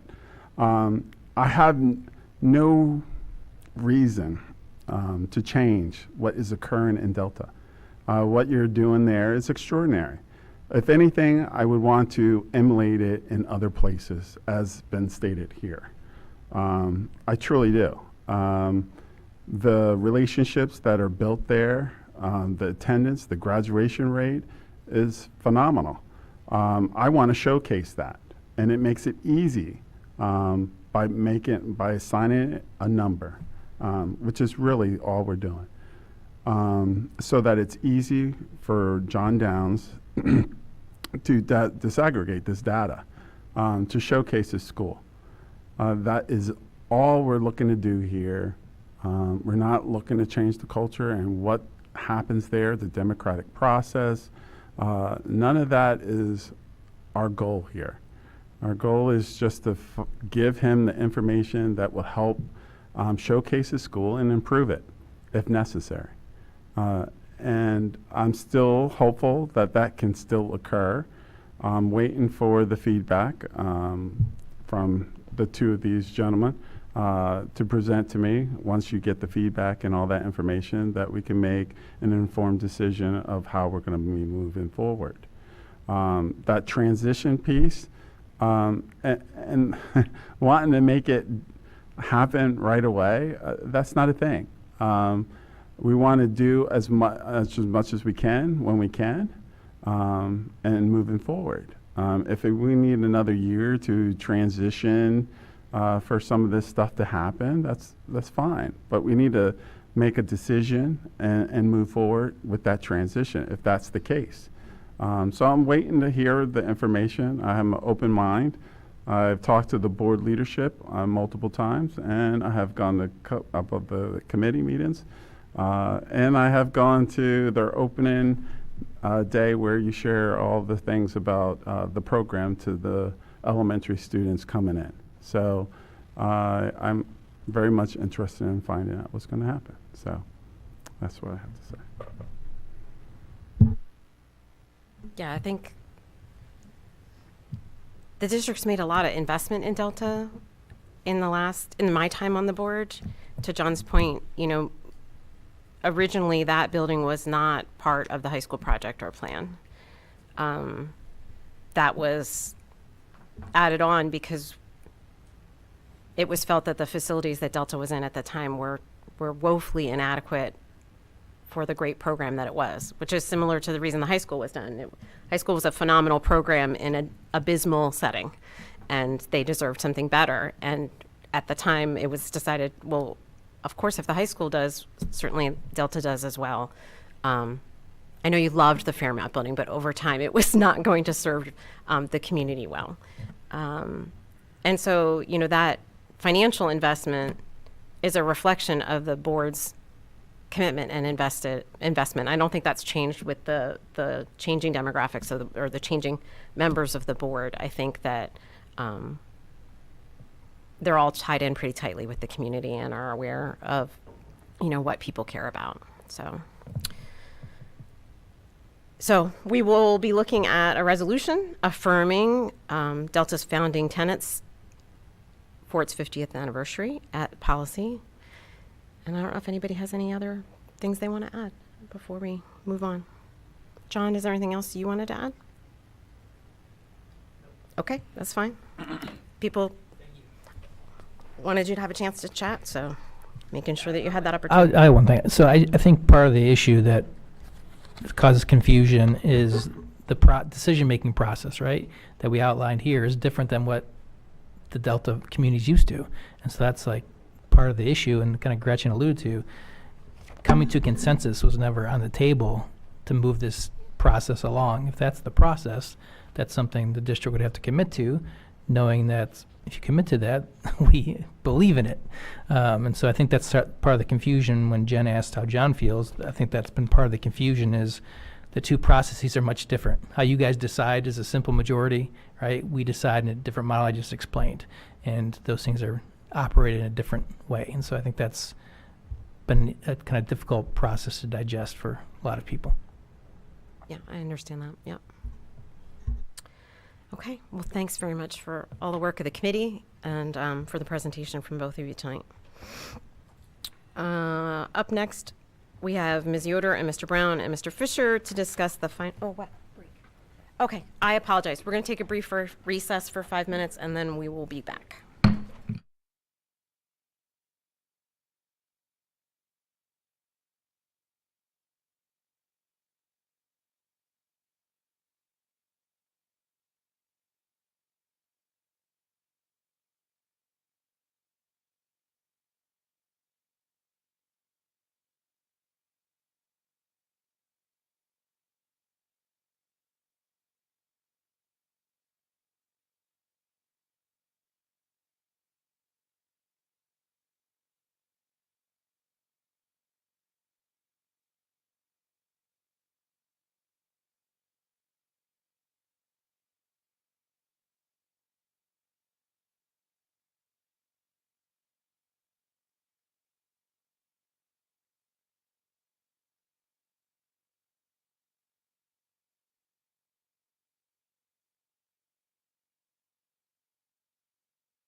I'd like to reconvene the March 25th, 2024 SCASD School Board, SCASD Board of Directors meeting.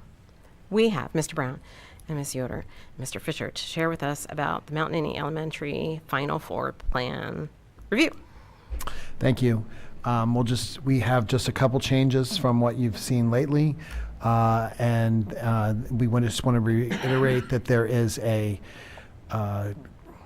community forum scheduled for April 1st, next Monday at 6 p.m. prior to your board meeting at 7 p.m., where we will have a community, we'll have an opportunity to review the final floor plan before you are asked to approve that process and make that be into the final design.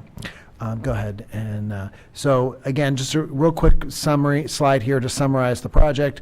There's one new classroom for each of the grades 5 through 6, the instrumental music classroom, STEM classroom, autistic support due to enrollment growth, multiple disabilities, which is being moved from Easterly Parkway, small group instruction spaces, a cafeteria and kitchen, so that that will be separated from the gymnasium, office space at the secondary entrance, a new faculty room, a created conference room from the faculty room, and an expanded nurses suite.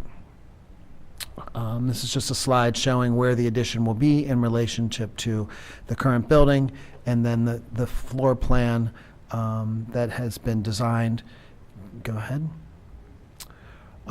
New from the last presentation will be in an expanded nurses suite. We have reviewed all spaces, interior design has started, and the faculty and staff have had an opportunity to review, and they'll get another review. Actually, I believe they're doing interior design work again this week, and then they will have a review again before you see it next Monday. Go ahead. So there is just some additional slight modifications. This is an excerpt of the design that is being finalized.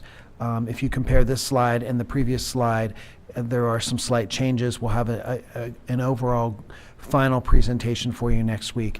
But the nurses suite is going to take over what is now the counseling office to give them some additional bed space and office space. They do have this building does have one of the smallest nurses suites in the district, so we wanted to give them some additional space. The beds are, as you can see, or maybe you can see, are on the left. They're actually going to be on the right of the nurse's desk, and then the exam room is going to be on the left where the beds are shown right now. That will be finalized this next week. And then again, just this show, if you zoomed it in close, you would see that the nurses suite has been modified in this drawing. Any questions? Dan. So 2 things real quick. First of all, I love that you put the lactation room on there. I think that's super important that we have that in as many places as possible. Number 2, how many in the new addition, how many non-gendered restrooms are there? Do we know? If not, you can get back to me. We'll have to get back to you next week. Perfect, not a problem. I know that there have been some assigned, but I don't know how many. Okay. Debbie? You just mentioned the expanded nurses suite is taking over what had been the counseling office, so then where is the counseling? Counseling office is going to be alongside the psychologist's office near the secondary entrance across from the cafeteria. Right, okay. It's just, you can't really zoom in Understand. and Yeah. actually No, still I read it. appreciate that. And honestly, that's one of the things that we're finding that is being requested whenever possible, is that the counseling office is separated from the main office, which is where a lot of times they are, and in this building it is, just so that counseling is not associated with discipline in any way, shape, or form. Yeah, when Aaron and I think it was just you and I, Aaron and I were on the tour at Mount Nittany L just a couple weeks ago, and we were fortunate to, Mr. Feldman pointed out to us some of those different areas and some of those changes that we see on the layout. So it was nice to see it in person. It kind of it was easier to picture and make it make sense. So all of those interior renovations will be done, at least we're going to shoot to have the majority of that work done over a summer period when the students aren't in session. That makes sense. Yeah, Jackie. All right, so this might seem really obvious, but I'm assuming that the nurses' space is being expanded because with the increase in this number of students in the school, they just needed more room to accommodate those students. They're currently, given their size, one of the smallest square footage suites in the district. And then, yes, with the additional students, the request was made, and we felt that we could accommodate in this way. Perfect. And wasn't this somewhat of an opportunity? Like, I think because by doing the cafeteria separate, there's new space opened up where the former kitchen was, and well, there was the faculty lounge that will get shifted, and so there were some cascading spaces that made an opportunity also to provide some better accommodations And for the some places counseling up by office the moving and- yeah, like currently the dean and the principal all like exist in the only conference area in the main office, so that will fortunately change. Yeah, it's like you have to like crawl over the chairs to get to the back seats. So yeah, so that'll all be improved. Yep. Anybody else? Okay. Thank you. So then we'll have Mr. Fisher's gonna stay and give us an overview of two of our current ongoing facility products. Yeah, we'll make this quick. we get to get some look-see, right? Just so the two bigger projects going on is the physical plant building and the old CTC renovation at North. So the physical plant building, kind of where we are. The excavation's all done. Footers were poured. First floor, the poured concrete walls are up, as well as the floor in the kind of the basement or the first floor level. Site electrical is ongoing. So they're working through that, stormwater piping, and getting that done. And we're looking at getting under roof in May of this year, as well as that's kind of the time frame that paving will take place as well, kind of after that spring sports season. And then we're still on schedule to wrap up in December. So just a couple of pictures, one from kind of community field looking down, and the poured concrete walls. And then a view, this would be the shop area down below, and the poured slab as well. With the delay in construction, there was a chance that we were going to have to actually tent some items to get concrete done, but the weather was okay, so we didn't have to do that, which was good. One of the things we did do is we had to, with the project, it created a little bit of a bottleneck in parking. For community field. So we created some spaces and lined them out kind of in the one outfield, and some more spaces kind of along the fence as you come in from Urban Avenue. Tonight there was a tennis match, a baseball game, and a softball game. I didn't get a phone call, so I'm assuming everything went well. And there's also construction all through Atherton right there at the entrance as well. So I'm sure it's challenging. But we feel as though we created enough temporary spots to accommodate. So moving on to the CTC renovation. So all the MEP rough-ins, that's really all complete. They're really, everything, all the spaces, the wall studs are up, and they're really getting started on drywall. The roof's been replaced, and then, windows will be soon here, as soon as kind of the weather breaks. And once again, we're still on track to complete this in June of '24, and then kind of take the summer to get groups moved over, and then kind of move into the PV renovation where the IT space currently is. Not great pictures because it's tough to get good pictures just with a bunch of metal studs everywhere. So it's hard to visualize, but you can kind of see kind of where things are, right? The ductwork's in, piping's in, it's studded. It's more about starting drywall now. So,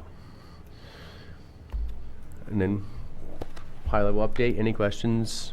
Yeah, just a quick one. You just mentioned that we didn't need the tents. Did we purchase them? No. So when I say tents, I mean we would have had to build a frame and plastic stuff in. I see. Right. Okay, it wasn't like tents it. for Yes. outside. Okay, I was just tent curious. as a verb. Yeah.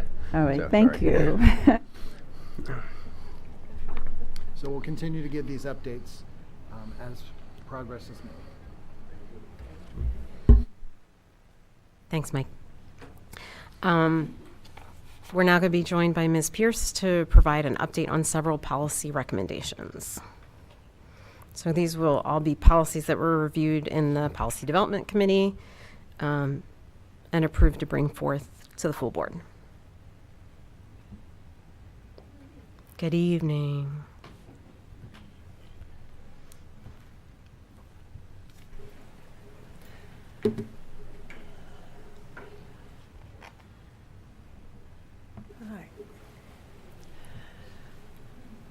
So all the policies we're going to be discussing tonight are in the 000 section of our policies.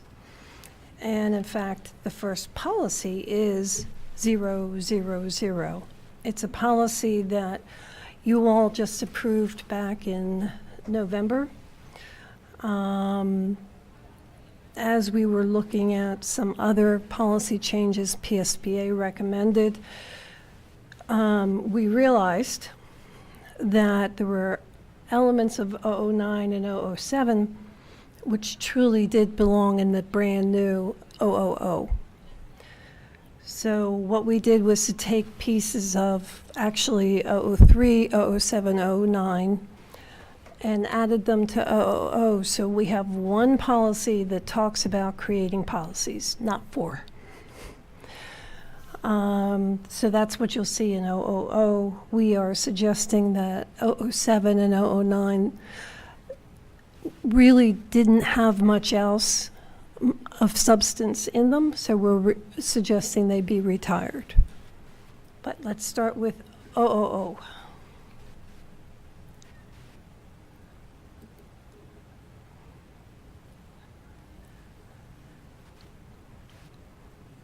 So again, most of this you all approved in November. It's the bolded parts that we've added from the other policies. Dr. Bader. Yeah, sorry, go ahead. And I just wanted to, so that in retiring the policy initiation, that's now at the bottom of page 2 of 000.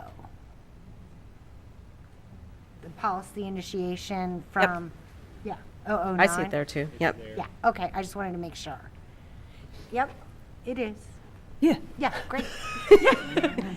No, just because since we're retiring it and that was policy initiation, just wanted to reiterate for everyone that that is where it is now. So just Gotcha. kind of crossing our Ts. And Gotcha. thank you. Yeah. Didn't go away, just got moved. Yep, Yep. thank you. So any questions on 000 aside from lumping in these other areas? Yeah, Peter?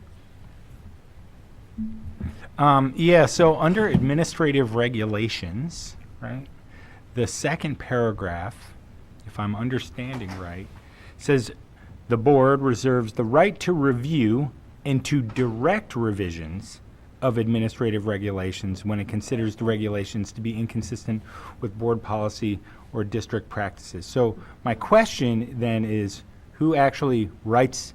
So the board could just. So I'm a little bit confused about what Well, the outcome of that But actually. the following section, sentence says that the board shall not adopt administrative regulations unless requested by the superintendent or required by law. Ergo, the board does not initiate regulations. I understand that, but but what it says is that the board can review and direct. If it is not in Accordance with the policy. in accordance, If thank they're in you. opposition, or they feel that the spirit of the policy is not being upheld by the regulations, then the board can task the administration to adjust them, which has always been our conversation since we've started using administrative regulations, Yep, just to share yep. the history. Right. But what I'm trying to say is, we don't write them. Correct. Right. Right. And so I think, I really doubt that there are very many people paying attention to this, but I want to make clear sort of where this line is, I want it to be articulated because it's not something that we do. But we're allowed to say, hey, can we see those? Right. Right. Well, Do you feel that that paragraph doesn't convey that? No. Oh, okay, you I just wanted think to talk no. about I it. think that's okay. It's just that like that's where the boundary exists between the superintendent and the board, and we have oversight, and we can pull things up and be like, why are you doing it that way? And they could just write it a bunch of different ways and really, quite frankly, sort of exhaust us if they wanted to. I realize I'm making this adversarial. I was but- going to say, thanks for the idea. Yeah. See? No problem. I'm trying to help you. No, but I just think that it's important, because I know in the Delta conversation, for example, with a number of people, that if there is a policy about Delta, the implementation, the hows of it, are not really in the board. That's going to end up inside the work of the administration. Okay. Correct. Thank you. It's an important fine point. Any other concerns or issues around this policy? Okay, so okay to bring back for, oh, sorry. Well, just, I think you're probably already on top of this, Linda, but at the bottom, it just says, update list citations in concert with PSBA. We will. I figured you would do that. So just in case you hadn't gotten that far down. No, got it. Thanks. Otherwise, okay to bring this back for action? Okay. And the same with the 2 retirements, I assume. So Linda, is there anything you wanted to highlight about 003? Only that we removed some language that was moved into 000, and also made some changes recommended by PSBA.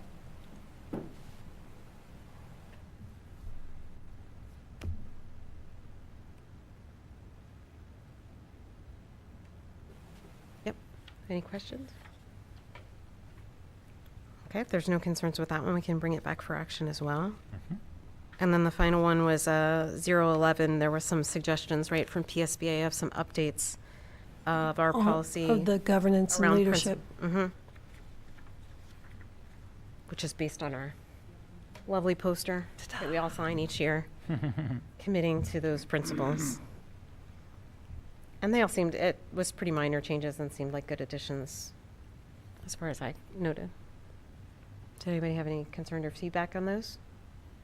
Okay, so it seems like the policy committee did an excellent job in concert with the administrators, and all these look amazing, and we can bring them back for action. Thank you. Does it warrant changing any? I don't think, no, I think PSBA, yeah. It's a good question, but I don't think they're that drastic of a change. Yeah, and we'll, right, exactly. It's not, we're halfway through already, sort of, almost.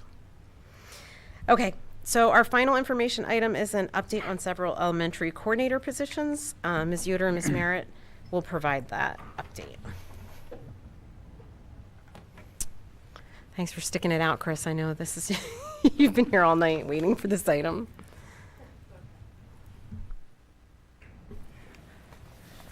She'd gotten a break from us for a while. Yeah, thank you. We are just bringing this to you for information discussion tonight as part of the 24-25 budget. We are looking to have 2 new elementary coordinator positions. The change will not increase staffing overall, as we would be looking to restructure the 4 elementary instructional coaches into the 2 coordinator roles. Coordinators have a more direct role in supporting the process of curriculum development, curriculum implementation, as well as professional development, and just oversight of lots of the resources that they use. So it makes a lot of sense when we look at our structural, I've been doing a lot of that this year, looking at the structural components of how we do things. We have K-12 curriculum coordinators for art, music, phys ed, and library. We have 6 through 12 curriculum coordinators for English, math, science, social studies, and world language.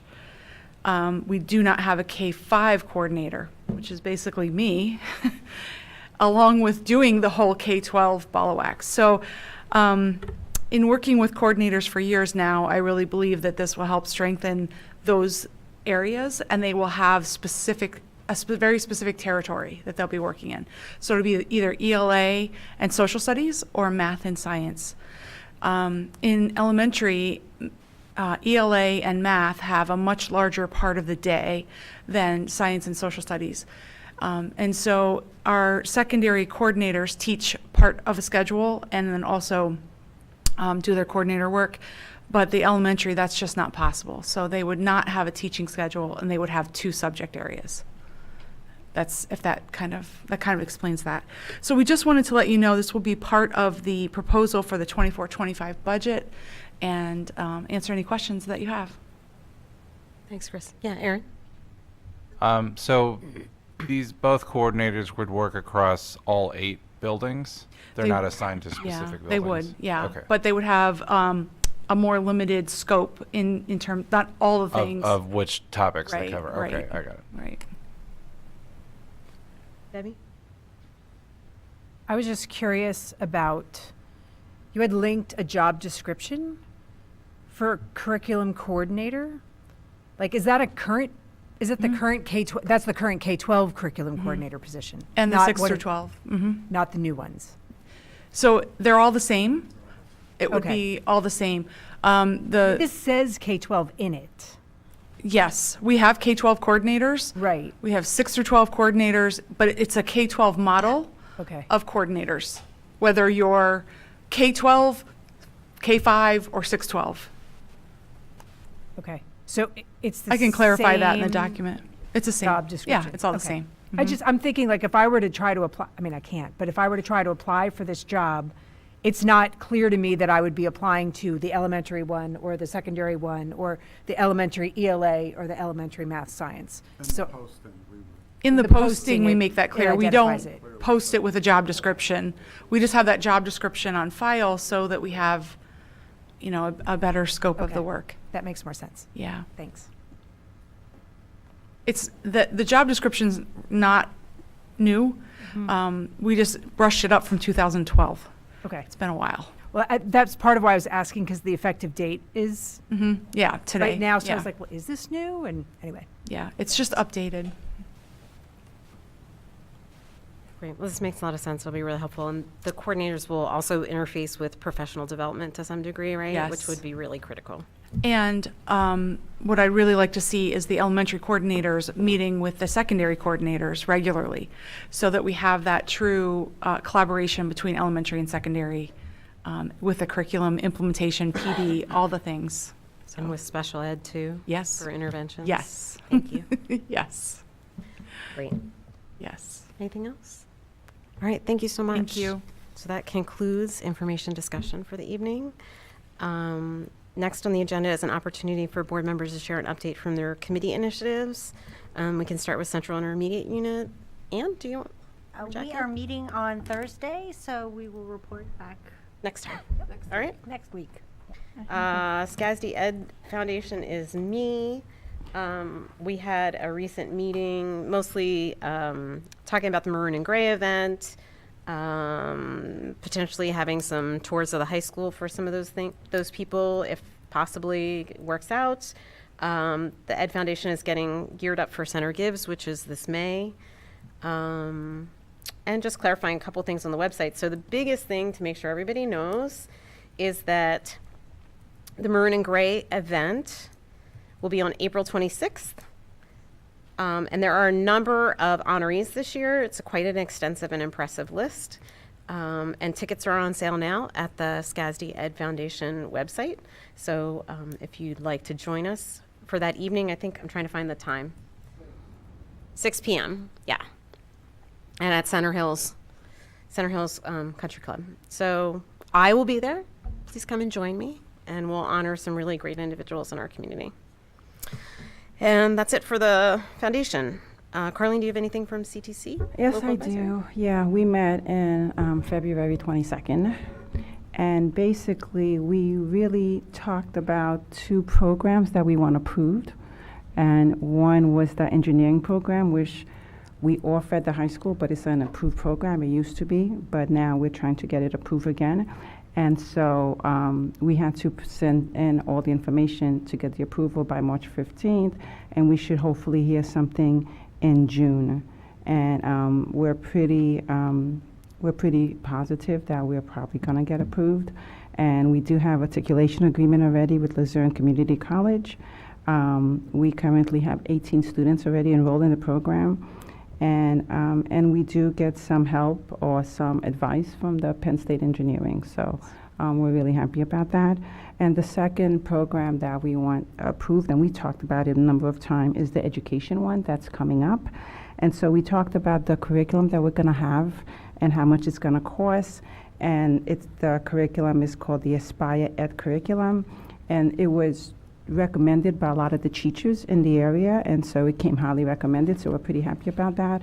And again, we're also going to coordinate with the Penn State education professor, Fran Albright, which will be agreed to be part of our OAC for this program. So both program was very well received, and we're so happy about that. And then lastly, we talked about the budget, and that a lot of the plans for the engineering program, the teachers, I also wanted to know if we already hired the teachers that's going to be doing that, but it's going through they're going to interview them. And so the budget actually increased a lot, and a lot of it was by the competitive equipment that we talked about and doing when it was presented. I was wondering why it went up so high. It's usually about $9,000, and this time it was $46,000. And the reason is because we don't have to have a matching fund like we had to in the past. So this is really great. And future initiative that we want to do is that we're working on an AI initiative. And so we are cooperating with the professor of computer science and engineering at Penn State. And we hope that he has some advice for us, come get speakers and outing for students, but I'll let you know more about that in the future. Great. Thanks very much. Is there anything you wanted to add? So moving on, we'll check in on Citizens Advisory Committee liaisons. Carlene, that's you too for athletics? Yes, that's me. We had a meeting the day before for athletics, and we're going to be changing the format of our meetings, and where we're going to invite coaches to come to our meetings so that they could give us an update on what they need and how their teams are doing. And so the first one that we had was Aisha, I forgot her last name, Willingham, and she's the wrestling coach. And so basically she said that this was, of course, their first year. It's a building up year, and how they didn't have a lot of wins, but that wasn't the goal. The goal was mostly to teach them about the foundation, the technical, and the fundamentals. And so they're doing really well. And also we have 2 new assistant coach for the girls wrestling, and one is John Fritz from PSU coach. So they were pretty excited about that. We had our first ever Bashi Ball. And we had 4 games, and the kids were really very excited. So he showed us pictures, and they looked really happy. So I was happy about that. College night for the athlete is going to be June 5th. And last thing is that they had like a mental wellness roundtable with the PSU students at the high school about how athletes cope with loss and everything that goes into it. So I thought this is a good idea to have for athletes. And that's basically it. Nice. I know Bocce Ball was really exciting. One of our paraprofessionals in special ed is also my son's hockey coach, and he required all the team to come and watch one of the Bocce Ball tournaments, and many of them did go. They had a good time. So facilities. Gretchen, was there a CIC meeting? Okay. Finance, Deb and Aaron. Did we happen to have one? No, the next meeting is on April 10th. Okay, sounds good. And I don't think school health and safety has met, or did you? No, April 11th is the next one. Yeah, because I know those are quarterly, so they're not. But I heard technology here's met. the big update. Technology had a meeting. It was fantastic. We're 4 members large now. We're loving it. But we're going to have another meeting coming up in a couple months. We reviewed just kind of some of the updates they're making to the IT equipment and that are necessary. And yeah, if anybody wants to join, let me know. Okay. Oh, there you are on the second page. That's why you were on, I had to turn the page to see you. Okay, so that concludes board reports. Looking ahead to future meetings, we have a really long list. Most importantly, we have a special policy development committee meeting on March 28th at 4 p.m. in the boardroom here at Panorama Village. We've mentioned that several times tonight. We'll be looking at a resolution at that meeting solely, no policy work at that time. April 1st, we have Mount Nittany Elementary Renovation Community Forum prior to our Committee of the Whole regular board meeting. So the community forum will be at 6 p.m. and the board meeting will be at 7 p.m. here in the boardroom at Panorama Village. On the 9th of April, we'll have a board coffee with the community. That's going to be at 6 p.m. at Wegmans on Colonnade Boulevard in the cafe section. So we'll have a sign, a little sandwich board sign, so you could be able to find us. April 15th, we'll have a regular board meeting. April 16th, there'll be a policy development committee meeting. That'll be at 1:30 at Panorama Village. April 24th, we have a district-wide facilities master plan community forum at 6 p.m. at Grays Woods in the cafeteria. And April 29th is another duplicate meeting, so it'll be the same format, same information. District-wide facility master plan community forum at 6 p.m. at Park Forest Middle School. So just alternate locations and evenings for convenience of community members. And with that, I'd like to adjourn the State College Area School District Board of Directors meeting to a brief executive session. Everybody have a good evening. Thank you.